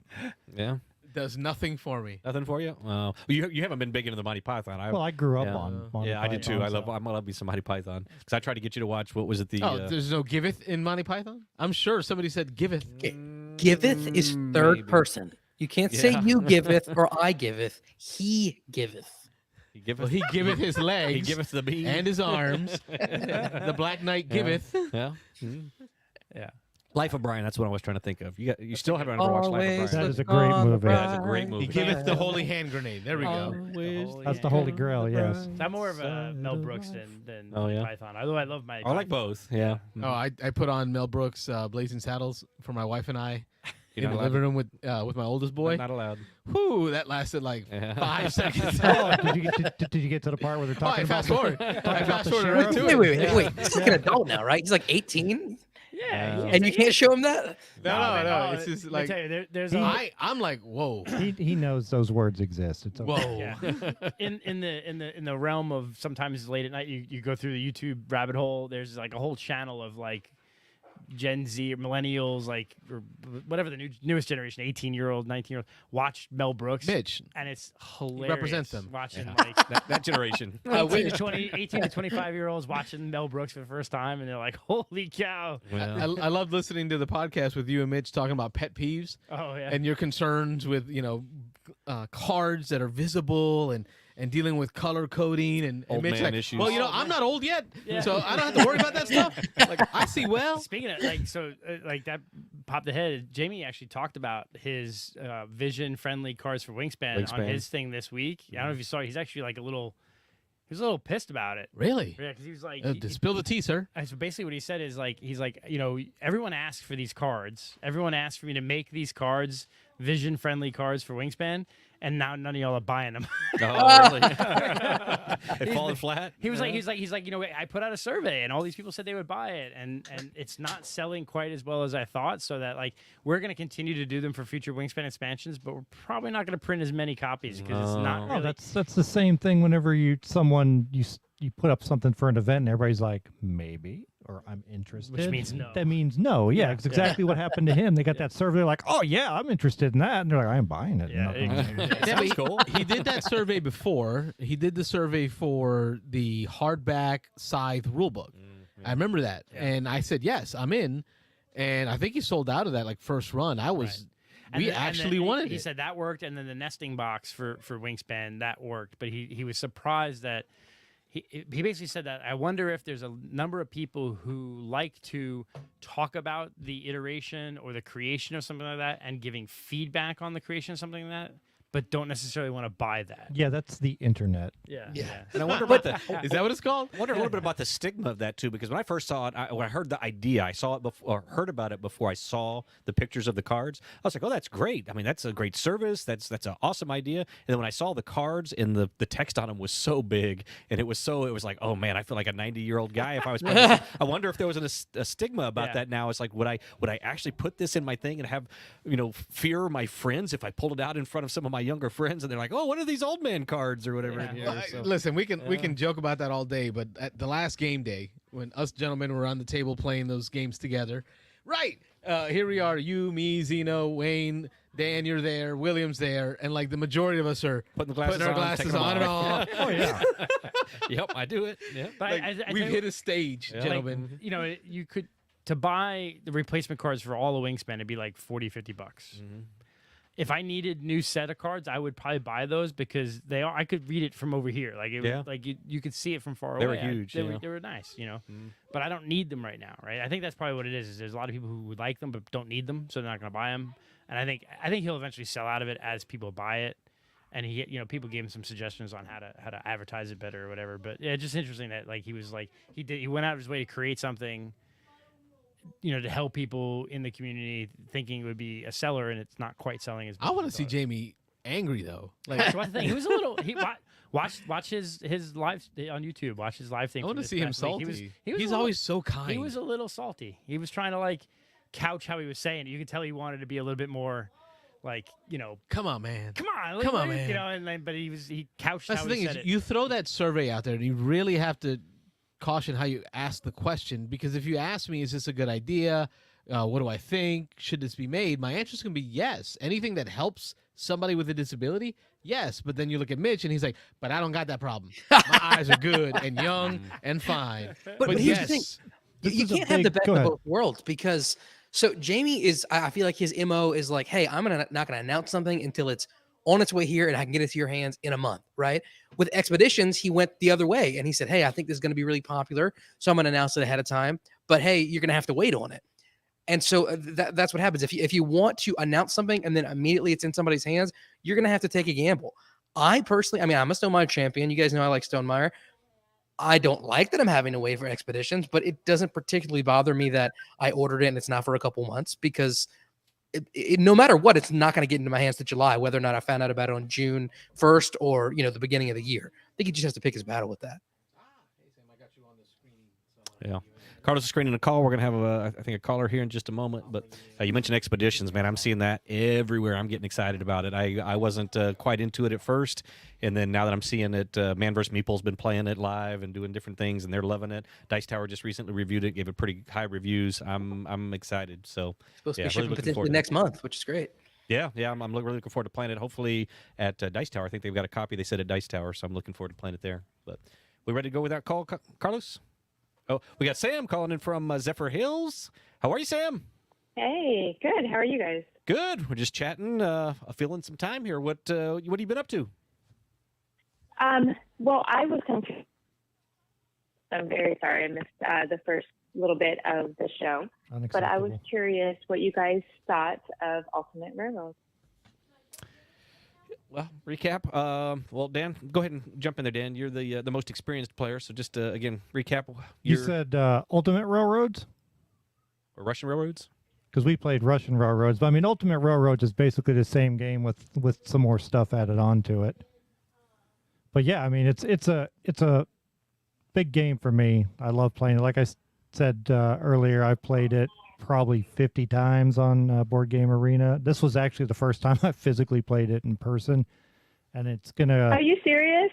Yeah. Well, why would I Wow. lie? No, he's not.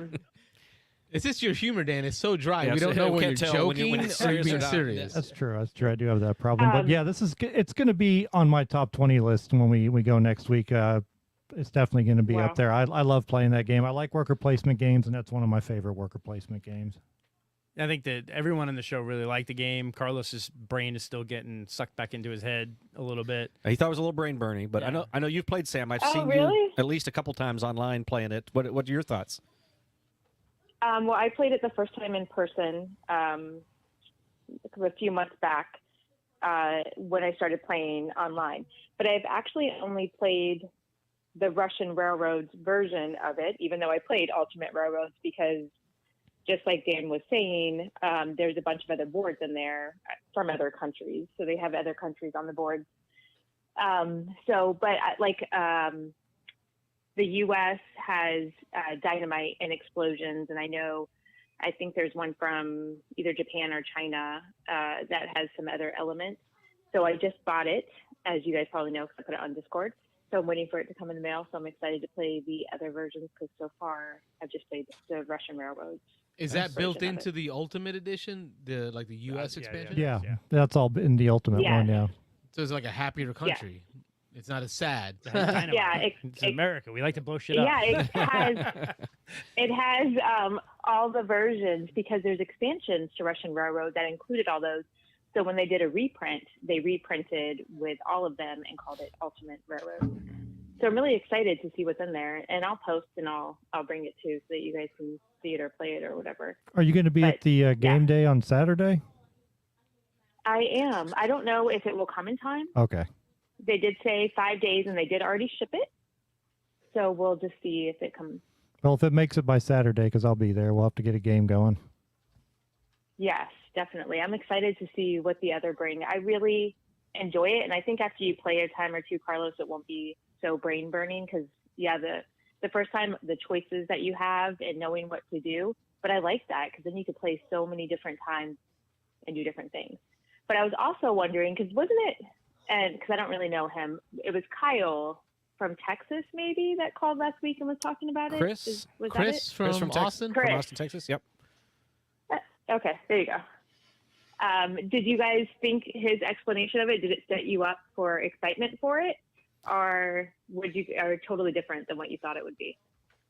No, the way he described it, a lot of the points that he brought up, it hit off for me that way. Like I felt the race to the bonus cards felt Scythe-like, right? Like a race to the factory.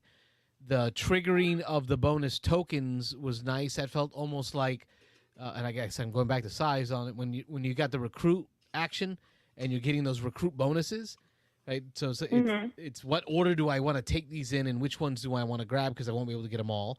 There's some good feelings there. Right.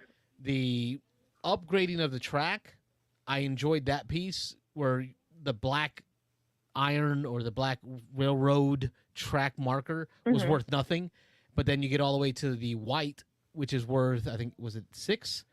8 on the basic board, I think. 8 on the basic side. Then a 10 if you upgrade it. Yep. Yeah. So that whole it was hard for me to grasp the theme until the end when I'm realizing, okay, so I've got railroad that I can push locomotive on, but it's crappy railroads. Like I can't really get good stuff going.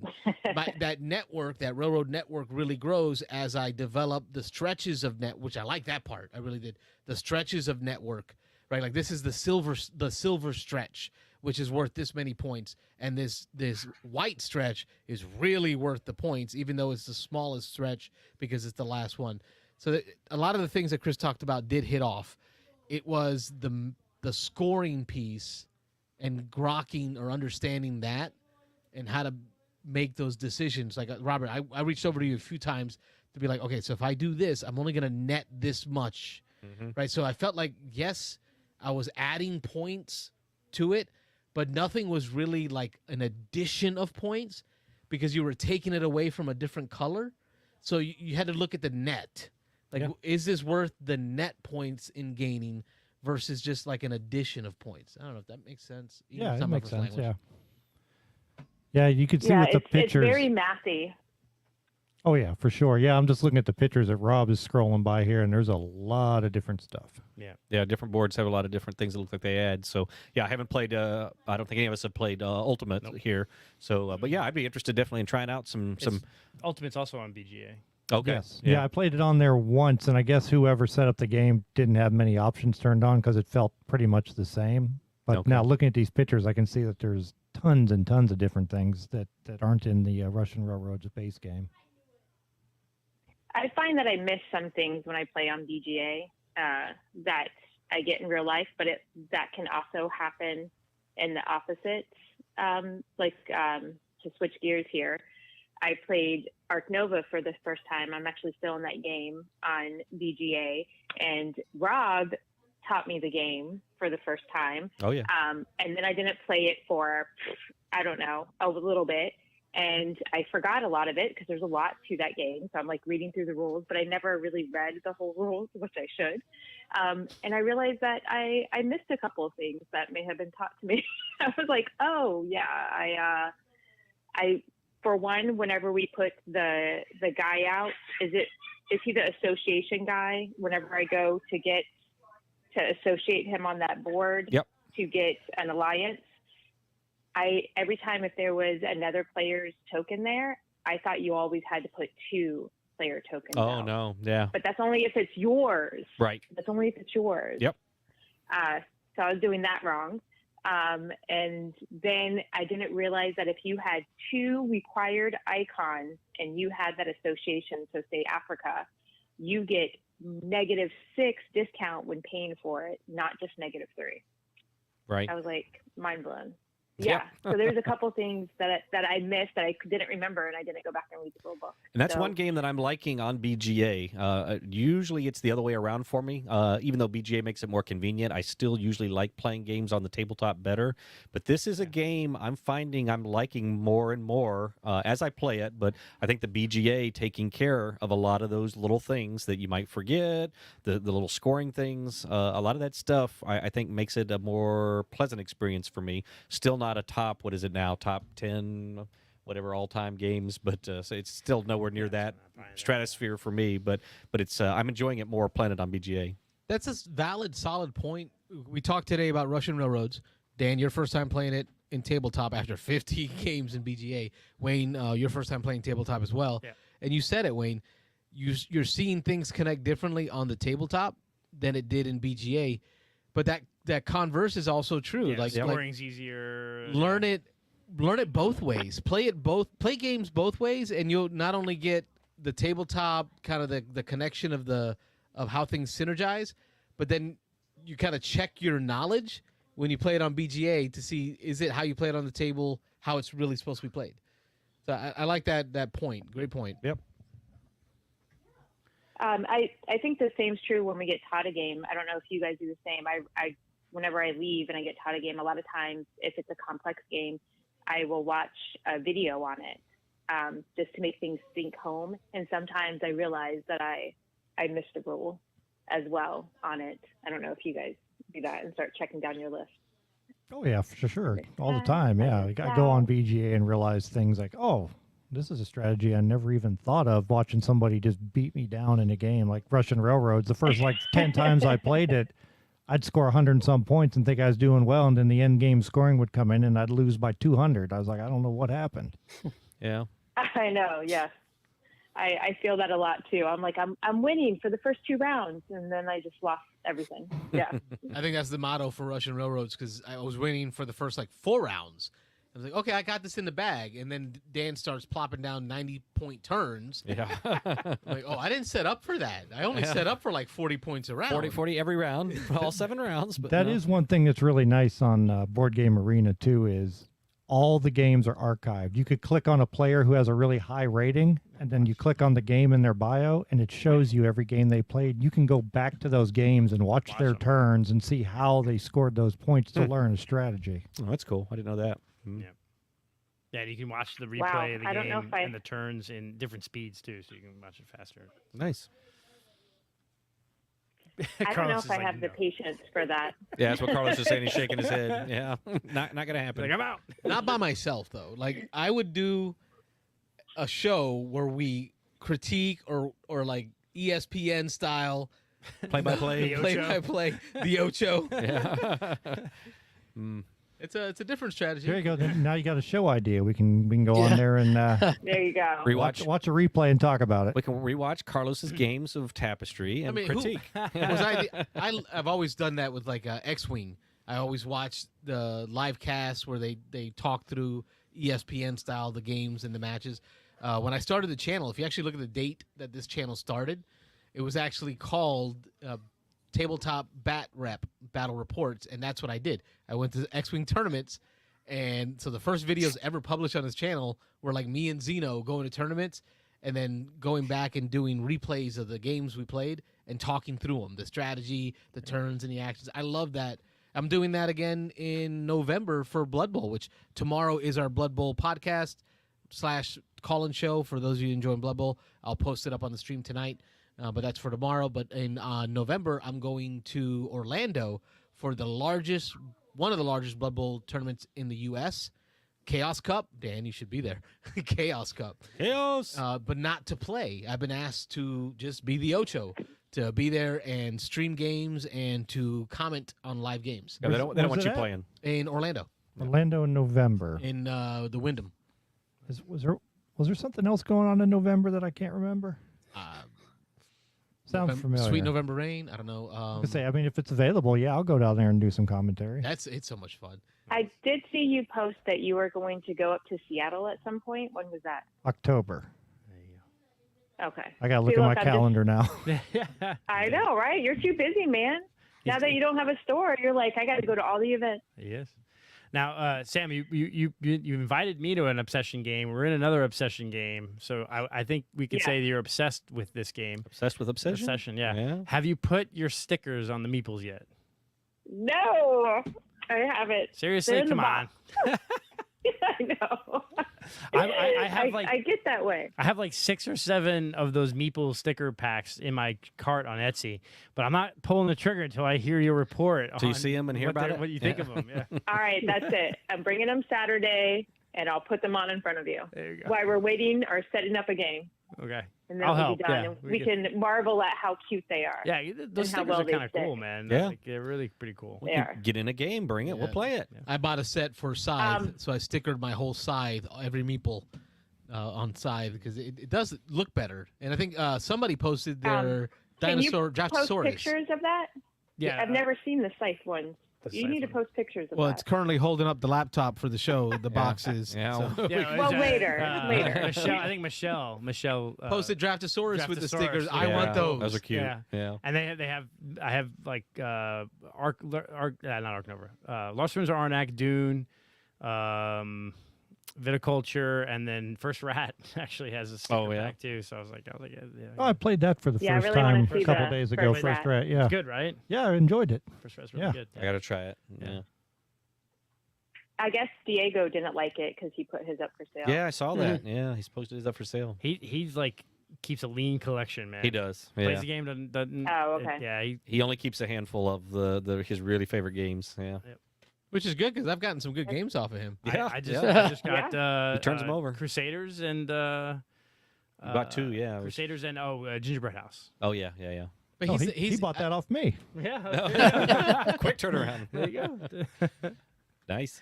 I did want to talk real quick about the game that I totally loved that I played last weekend, Horseless Carriage. Oh gosh, yeah. I saw you post that and I cringed. But that looked ugly. Tell me about that. I have only heard bad things about this game. I know. I've never heard of it before. Me too. Rob, pull up the pictures. Oh, okay. Yeah, let me see that. Super ugly. It's a splatter game. Yeah. The game that was right when we first started. I should have posted later. And I'm not going to lie, I only heard negative things about it, and I've heard mixed reviews about Splatter, of course, like we all have. So, but they were playing it, and I was like, yeah, sure, I'll play it. And I was in love. I wasn't expecting to like it, but isn't that how it goes? You hear bad things and you play it, and even if it's a little good, you're blown away because you were expecting to hate it. Does that and say then if people talk it up like Earth, then you go with all these high expectations, and then you don't like it as much. Does that say weight 4 point Oh yeah, something? it's Yeah, super it's heavy. Super heavy. It's Splotter. You've piqued Dan's Now- interest. Yeah, it's Yeah. Splotter. I don't know what that word is. What you're talking Splotter about? games. Oh, they're super complicated. Food chain magnate. Food chain. They're 3, 4, 5 hour games that are like Okay. super detailed. I hear Which these games are games kind of similar to what we were talking about earlier, where you can 18xx, where you can ruin your game in the first round if you And- do something And wrong. sit there for the next 3 hours. Yeah, you'll sit like, there 3 hours and have hating no life. chance to win. We should I'm probably interested now. instead Yeah. of calling them spotter games. I think for the Beans and Dice crew, we just called them Odex. Oh yeah. Well, no, you can only call it that if you have like 9 expansions that he adds on at the same time. Yeah. And 3D printed pieces. Yeah. There you go. Yeah. So this is the final board for the Um, game. I mean, this is like high tech, real. But Rob, I didn't think you and Mitch cared about how games Yeah. look. It's all about Oh. the mechanisms. I'm trying to drag Mitch in there. Yeah. Touche. I've been staying quiet. Yeah. Oh, let's see, James Odeck, horseless carriage. Analysis paralysis times 1,000. There you go. Yeah. So what? How yeah, much does you- it cost? No, don't play with anybody with AP. So Ashley just sold her copy for I think like 80. And so that's what it's going. People start to read the rules, I think, and then get overwhelmed. Oh, But honestly, I don't look at that rating of 4 something. I honestly don't feel that at all. He literally gives you a play-by-play list of what you do. This, you know how? Let's talk about Smartphone Inc. Let's compare it to that. You know, in Smartphone Inc., they give you this one thing to do, then this one, then this one, then this. Yeah. He does the exact same thing in this game for Horseless Carriage. And you don't, on your board, you know how in Pipeline, because I know Rob and Wayne Mhm. at least has played Pipeline. Yep. And I would say Pipeline is an economic game where you sell things just like Smartphone, just slightly more complicated, right? There's a few more things added to it. And you are also making that piece in front of you. So you have a little puzzle that you're going to make in front of you at the same time. The Splotter game is the same way. You have a puzzle in front of you that you are going to make where you are building your automobile empire. So you're going to build your car dealership. You can build a marketing place right off of it. There's some rules for placement, which are pretty normal as far as rules go. And then you have tracks. So if you guys like tracks that you move up on, then bonus, you have that. And have you guys been to Test Track at Disney? Sure. Yes. Yeah. Where Yep. it is based off of design and safety. It's the same thing. There's 5 of those categories, and you get 2 of them, and they're on a grid. And every round they're going to change, and based off of where the lowest is on that is what you have to be at for that design for safety. So you have to be at a level 2 if the lowest marker is at level 2.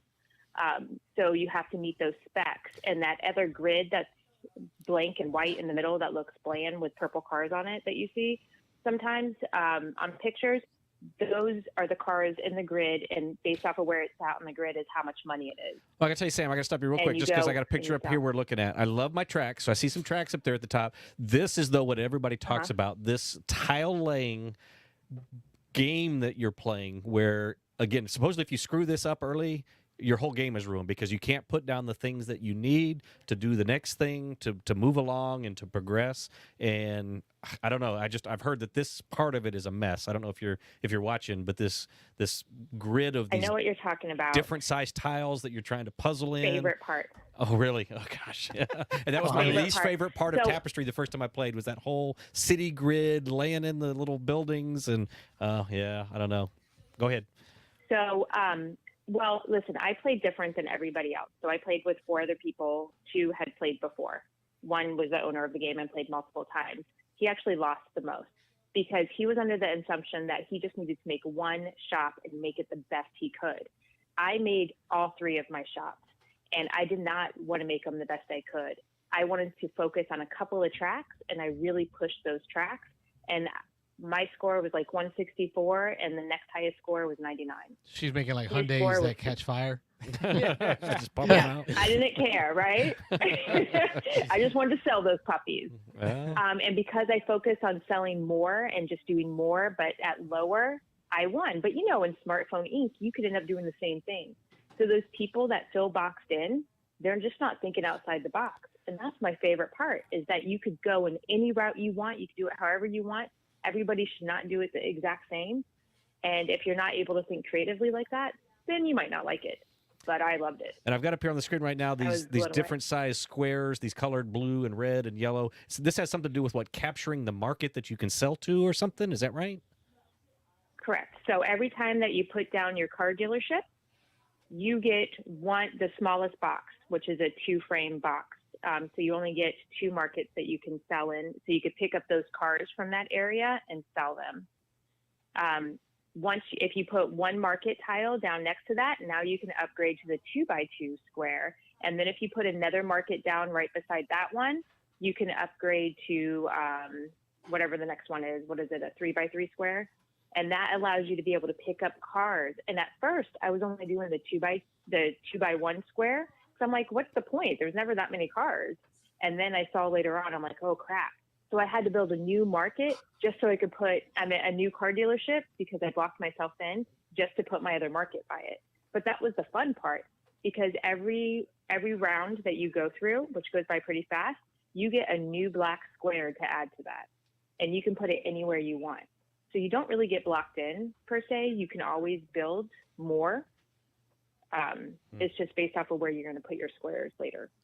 I just can't get over the production value, though. Yeah, my same problem with so Food Chain ugly. Magnate. I played that one game once. Yeah. It's so bland that, like, when I'm staring at the board, I just can't focus on anything because it all blends together. Like, it's just hard to, yeah. But Did you notice though? Rob went through a few of the pictures. Did you notice at the back of the box? it's like, It was white. Just plain white, black at the back of the box. It was so I didn't notice bad that. they couldn't even like show you what's inside the No, it's box just so because you wouldn't buy the game. Yes. it's like everyone has talked about, like, this game and like Food Chain Magnate and all the other spotter games are like, if they would just like have a little bit of production value, these games would be just so much more accessible. Art, probably. graphic design, that's all expensive. Yeah. You got to pay people to do all that stuff.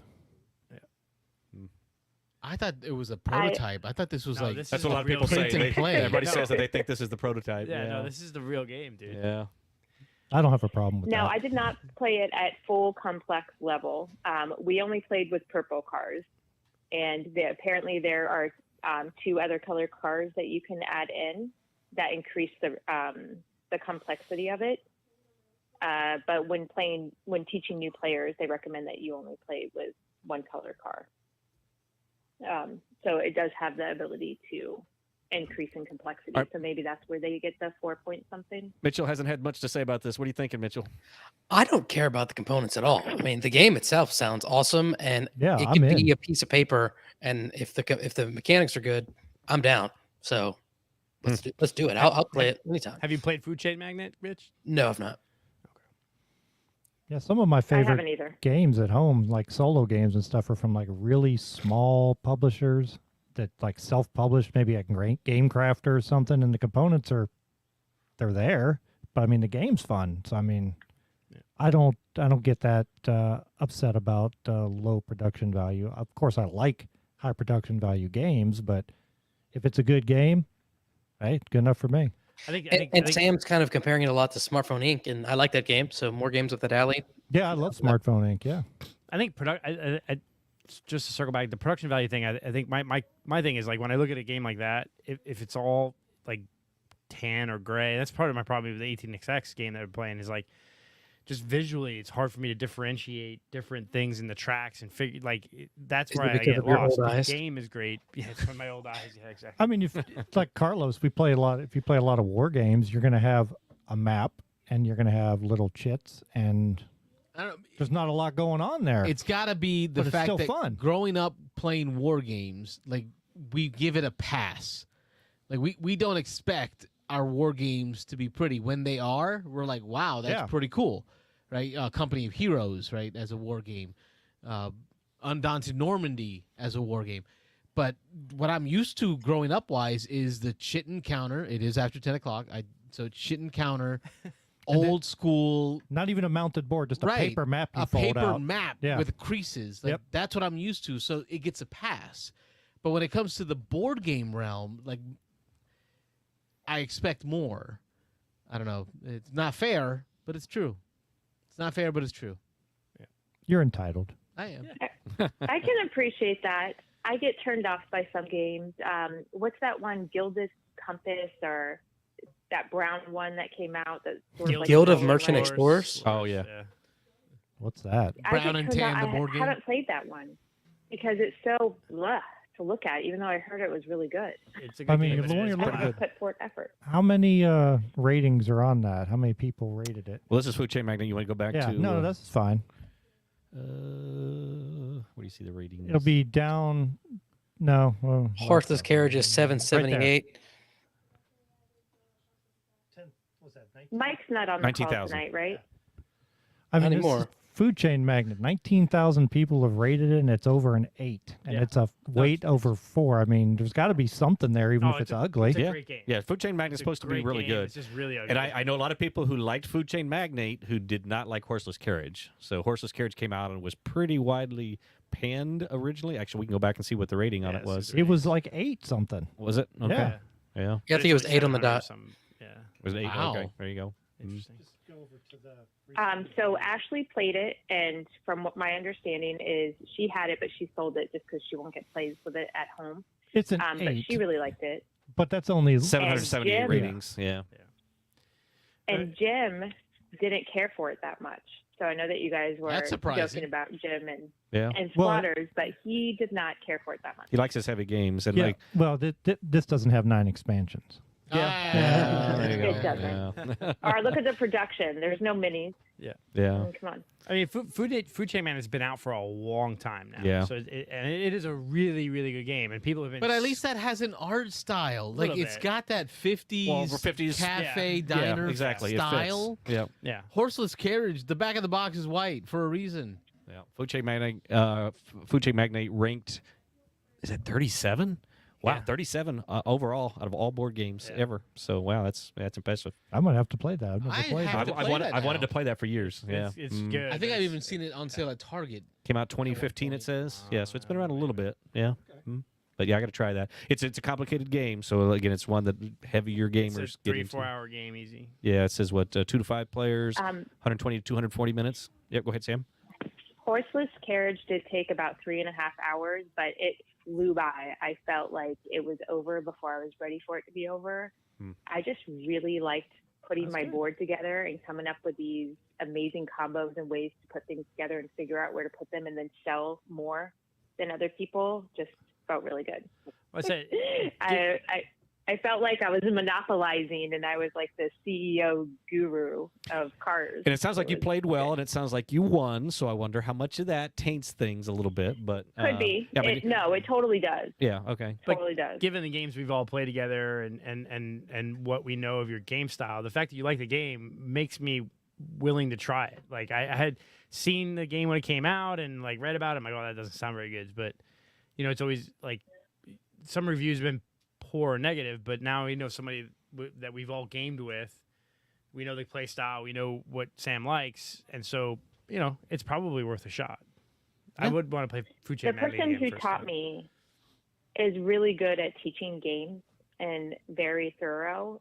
He's the one that teaches me the Lacerda games too, and he is just very good at teaching you. So you're already thinking about ways during the teach of how you can maneuver things. So I like it when he teaches because I feel like that helps you really learn the game. Because you know how some people, and I'm bad at this, when I teach a game, I kind of like am really fast at teaching. And I think on complicated games, you do need to be more thorough. Yeah. To help that So person. Rob, You get the Yeah. Rob teach, so I can do the heavy games. Is that it? Learn how to play this game so you can teach it. Okay. I get crap from my thorough teaches, but again, I want everybody on an even playing field. You get into it, everybody knows what's going on. So yeah. Listen, we're still going to say at the end, you didn't explain that right. Oh, of course you. No are. matter. Mike played it. That's why I was wondering if he was still on. I remember he said something about it, and I remember him saying that he didn't dislike it, but it was just a lot, and he would need to play it again. So I was just kind of curious. Yeah. I think I did What remember the him thoughts saying were. something about it, but I can't remember what he said. But yep, that sounds about Yeah. right. Yep. Well, thank you for the call. All We right, well, appreciate it. Yeah.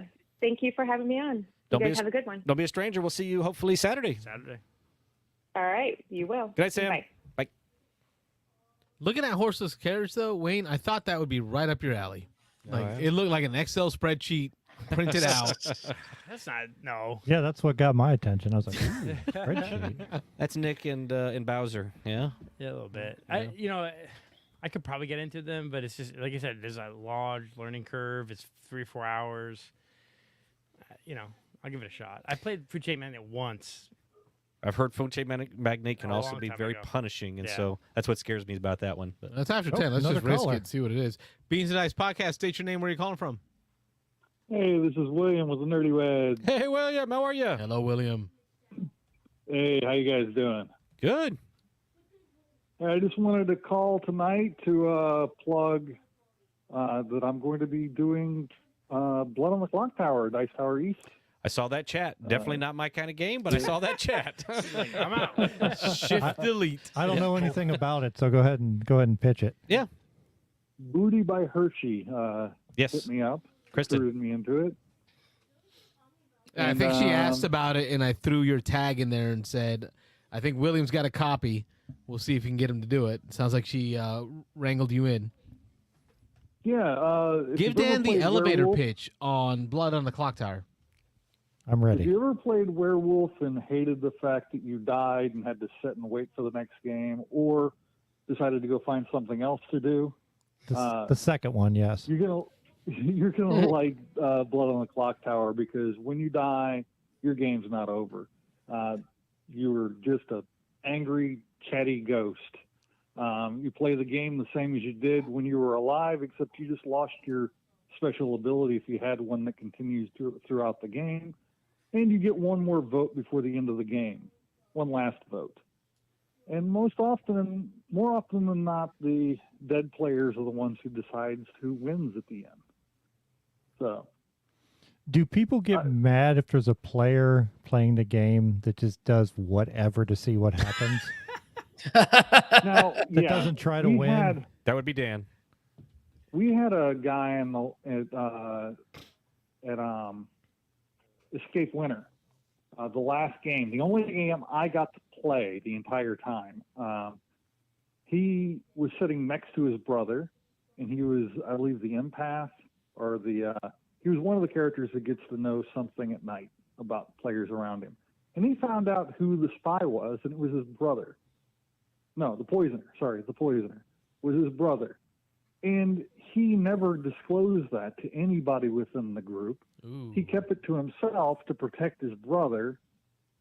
And that false loyalty kind of spoiled the game. That loyalty he had to his brother, IRL loyalty spoiled the game, I mean, I for can a lot of people. So I can understand that. I mean, we've got 10 Fast and Furious movies that talk about family. I mean, people are really tuned into that, so I understand. Yeah, I mean, I'd do the same thing. Oh, you'd protect your brother who's the poisoner? I'd protect a stranger just for the fun of it to watch everybody get mad. Yeah. That's the kind of gamer Dan You're not is. allowed to play. Yeah, you gotta understand that. That's why I asked the question. Dan because, plays yeah. for chaos. Well, yes. Well, I think that the key to having a good time with the game is following the rules. All right, I'm out. Because if you decide to go off the rails, like that, we were playing a game of it's the other small social deduction game, The Resistance. Resistance, yeah. And one of the players at the table decided he wanted to be a bad guy, even though he wasn't a bad guy, and just screwed it all up. Oh, I mean, I wouldn't do. I'd play my role, but I would try to create as much chaos as possible. Yeah. Especially for the other that's team. Plenty. That's plenty allowed. That's allowed. I'm back in. Your objective is to eliminate the other team. You just don't know who exactly is on your team. Hey, William. And you don't even know if the information you got is correct. Yes. How long is the average game of Blood on the Clock Tower? It really depends on a couple factors: number of players, and whether or not the demon player is really good at subverting people's attention or Suspicion. There you go. And other mechanics that the demon player and the minions can utilize to assist them in doing that. games can last anywhere between. I mean, we had the first game I ever ran of Sex and Violets, which is the module I plan on running at Dice Tower East. The first time I ever ran the module, the game lasted about 5 minutes. I'm back in. The reason for that, the first time I ever ran it, I put in a demon that the demon's power stipulates that if no vote is taken during the day, no executions take place during the day, the demon automatically wins that night. And usually, we've been playing the first module, which is Trouble Brewing. We've been playing that module over and over again, right? So you get done with first night, everybody wakes up, people pass what information they feel comfortable with. Things generally are pretty slow the first day. Then everybody goes to sleep. They say, "Oh, we don't want to vote today. We don't have enough information." Pretty typical of a game that has no stakes in the daytime, right? Except they did it with the demon in play that wins if they don't vote and kill somebody during the day. And some of the players, some of the characters, you actually want to die because your power doesn't even activate until after you're dead. Oh, when you become a ghost. Yes. One of them is like the Raven Keeper. That's a the lot to Ravenkeeper keep dies. track of. Who's keeping track? Like, I don't. I watched games played during Dice Tower Retreat back there, and I'm cool with social deduction, but I really like my social deduction to be more structured. Yes, Rob, that's the word. Yeah, Structured. me too. Yeah, I would think. Like turn orders, voting cards, it's timers, and it just felt very free flowing. Yeah. Which kind of scared me. I've heard this has a lot of like RPG-ish elements, that the host has a lot of ability to change the rules of the game if they feel it's going one way or another. Just on the fly, they can kind of make up some stuff and change how the game's going to play out, is what I've heard. So You can affect how the information you're conveying to the players can be interpreted. One of the things is if you have a drunk player or poisoned player in the game, especially a drunk, because they're going to come to you every night to get information. Oh, okay. I thought you meant like somebody was Like wasted. Carlo. Okay. Drunk player. No, never mind. I was gonna say, okay, I'm back in again. No, they're different states. So if you're the town drunk, at the beginning of the game, you're going to be handed a role to play. Let's say I told you were the washerwoman, and at night I wake you up. I give you the information the washerwoman's supposed to give you or supposed to get. However, the information I'm giving you is completely wrong because you're actually the drunk. You just think you're the washerwoman. Okay, so that's that Or you might RPG think you're the element. monk. yeah. Right. Okay. Yeah. You're throwing in that you think you saw a werewolf eat this person. Right. Yeah. But you don't ever tell somebody they think they saw it. You saw it. Yeah, this is what you saw. But most of it's hand signals at night. Like most of the information is going to be conveyed through hand signals because the nighttime phase is absolutely silent.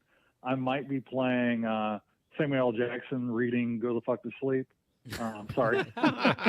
It is after dark. It's after 10. It's after 10. During the nighttime phase, just to keep the players' brains interested in what's happening around them. And it disguises any noises I might be making because I don't want people knowing who I walked up to at night. That's the problem I found with a lot of social deduction games is during the night phase, you get so much information just by feeling people move around you or hearing the table taps. And without something to block that out, like I guess reading some Samuel L. Jackson. I usually play like that Samuel L. Jackson. I've also put in together a soundboard for music and stuff like that to play in the background, especially during the nighttime phase, because it helps disguise. It always takes me back to moving. my childhood. Y'all remember as kids playing 7-Up. My man, you knew exactly where I was going. Heads up, 7-Up. Yeah. Where you're sitting with your eyes closed and you're waiting, The put your one thumb up. kid who's a little far back and is looking at feet. Yes, like that's what it feels like playing like Werewolf or other social deduction games. Well, William, So that's the way that things are, what's that? you've got like 30 seconds to sell the pitch Right. on getting people in there. the last thing is every player gets a sheet that has all of the roles listed on it, all the possible roles with what those different roles can do during the game. Every single player has one of those when they're playing the game. The other thing is the storyteller has a book that has tokens in it that keep track of who's sitting where. So one rule is you're not allowed to change where you sit. So the seat you sat down in to start the game is the seat you're going to finish the game in. And that's about it. It's really good. I really enjoy it because the first player to die in every story is the storyteller. So the storyteller is the first angry ghost. And it just goes from there. And it is freaking hilarious being the storyteller sometimes. I think because you get to see what mistakes people are making. When you host this, I'm going to be watching. Be fun to watch. Yeah. Right. I don't know if I'm going to be partaking. I'm in. Dan wants in. Oh, and one last thing I wanted to plug before I leave is Keena and I are doing a live stream Sunday from about 10 a.m. to 10 p.m. Oh, geez. Playing board games. Woo. All day. You and Keena? We did one a couple weeks ago, yeah. We did one a couple weeks ago where we stayed up all night. We started about 7 p.m. ended at about 5 o'clock in the morning. That had to get silly. It was fun. What's on the docket doing for an all-nighter games? again. What's on the docket for games? I think I'm going to try to get Heat on the Table, Space Base. Good. I approve. Viticulture. Viticulture is going to be a big one. Crokinole. I'll allow it.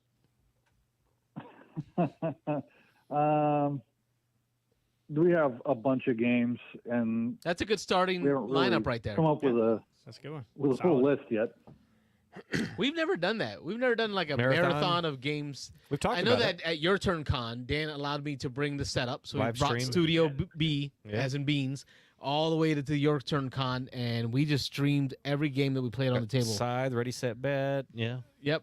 Thunder Alley, Alley. Memoir 44, Epic version, 8-player version. We did all kinds of games. Yep. But we've never done like a non-stop stream like that. Yeah, we need to try a 12-hour stream or something. Tiny epic day. Now it's summertime. With the kids out of school now, this might be the time to schedule it. Could do it. Yeah. We can pick like a Saturday to Sunday. Oh yeah.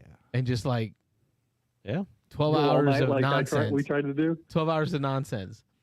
All right. Good idea. I like it. Thanks, William. Yeah.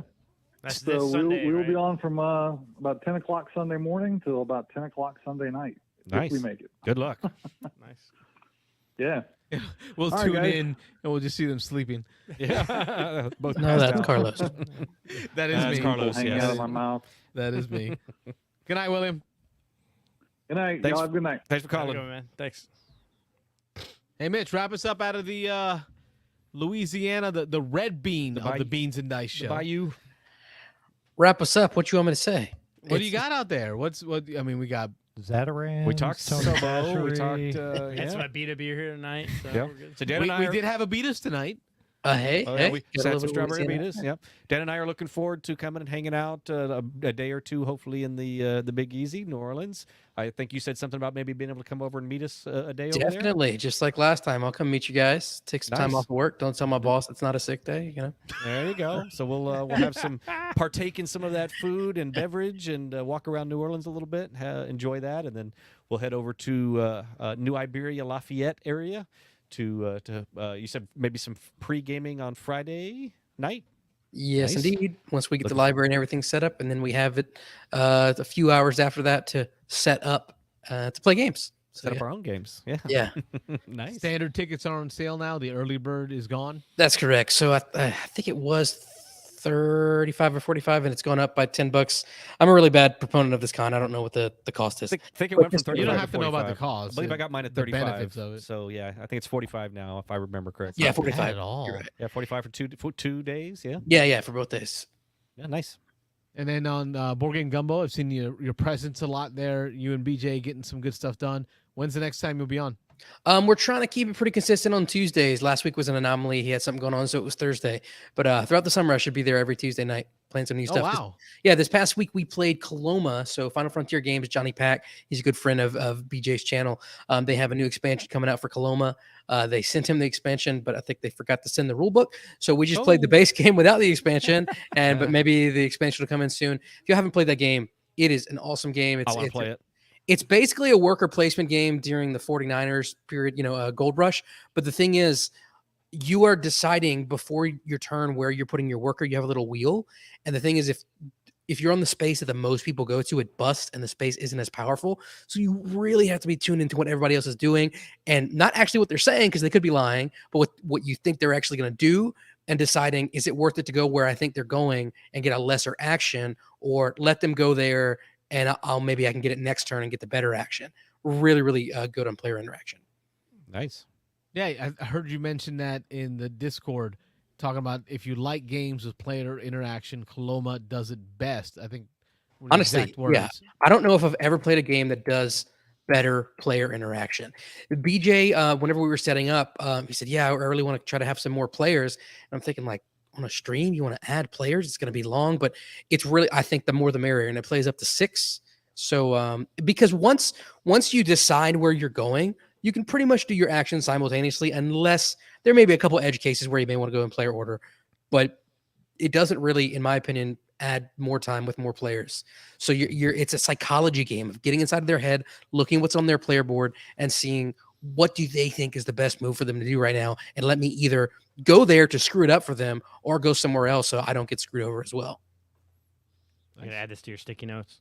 Yeah, I'm going to put it on my sticky list. No, we talked about that this year I have not started a list. So every year for Dice Tower, this is going to be my 6th or 7th. And every year I've come in with a list of games, must plays, and then kind of want to plays. This year, so far, I haven't had the itch to do that for whatever reason. So I'm going to mostly wing it this year. So Sam almost talked me into making a list the other day on the Discord chat, but I've resisted. So no list yet. All right. Yeah. When I talked about that on the podcast, I think it's better to go in without a list. Just roll with the flow, sit down at a table, play as many games as you can. Yeah, I'm down for that. I'll try that this year. Yeah, Mitch was saying in the green room earlier before the show how excited he is to have Beans and Dice out there. With the exception of Rob, having to deal with him again. Oh, yeah, of course. He let me stay at his house last time. That was something. So, yeah. Mm-hmm. He got to experience the... I was trying to make up a dirty joke, but... Yeah. Oh. You guys ruined it. It's okay. Go ahead. Yeah, talked over you. The Wesley Chapel Board Game Group has a meetup this Saturday for Honor and Glory. Yep. So I know that... I'm planning to make it. Yeah, all I three know of us will Dan be there. will be there. Sam will be there. Nick. Yeah. So we'll be up there gaming. I'm going to bring a few. I might bring, I just, for Father's Day, got the potion game where you're... Potion Explosion? No. Oh, no. Quacks of Quedlinburg. Quacks. Yep. So bring that and give it a shot, or I could bring up a couple games you just wanted to try. The Comic Hunters and a few others. I got the new Sushi Go, the one that was Target just the other day. So maybe, try it, I'll bring that at Dim Sum, Sushi Go Dim Sum. Dim Sum, yep. Yeah. So I opened it up. It's really cute. It's got a lot of little cute things in it. I want to try it. Yeah, cool. Hey, have you guys played a game called Campy Creatures? If you like Sushi Go, have you heard of this game? I've heard of it, but I haven't played it. It's not the exact same, but elevator pitch. It's Sushi Go, but you're a band of monsters trying to capture humans, and you're trying to see which monster you want to send to get each human. It's got a Sushi Go feel. I would highly recommend it. It was fun. I played it recently. Cool. All right, cool. So look for that one. Yeah. And Dan, you any new acquisitions? So, you had some Kickstarter stuff come in. Yeah, a lot of new stuff has come in. Don't want to talk about those, but I want to talk about the fact that Your Turn Con, the sequel, is in the works. I'm sorry, what? Oh, yeah. There we go. Yeah. We still got a space? We got a place to do this? We do. Oh, nice. I know I So tickled that. we're working on it. So Okay. we'll get more details once we have some better ideas. I was hoping that. But it's coming back. Yeah, nice. Awesome. That's good news. Same Well, time there's of year, our- you think? There's our 12-hour stream right there. Mitch There was you go. asking same time of year, or do we have any ideas yet? Those details, we'd like to do it again in November, but the people we're working with on the space and everything, we still got to iron a lot of logistics for it out. So Cool. I can't say anything definitive, but it's definitely something that's in the works that we're looking forward to doing again. Nice. Awesome. Big release, big news flash. So you heard I like it here it. first. Yeah. Zombie, undead. Your turn's not dead. Yep. We're still out there, still kicking. No, there's some other things in the works too, but we'll just stop with that one and then we'll tease the other stuff later on. Nice. Got it. All right. Stay tuned. Awesome. And Robert? That's it. Yeah, I got the dim sum sushi go. Kids bought me the box one, the little escape room. So I went back and watched Tom's review on it a year ago, and Tom really enjoyed it. So I'm actually really excited to play it now, and it's resettable. So it's one of these that it comes with. The only 3 components in the box are a box of cards, and then a ink pen and a tablet to write down a pad of paper to write down notes on.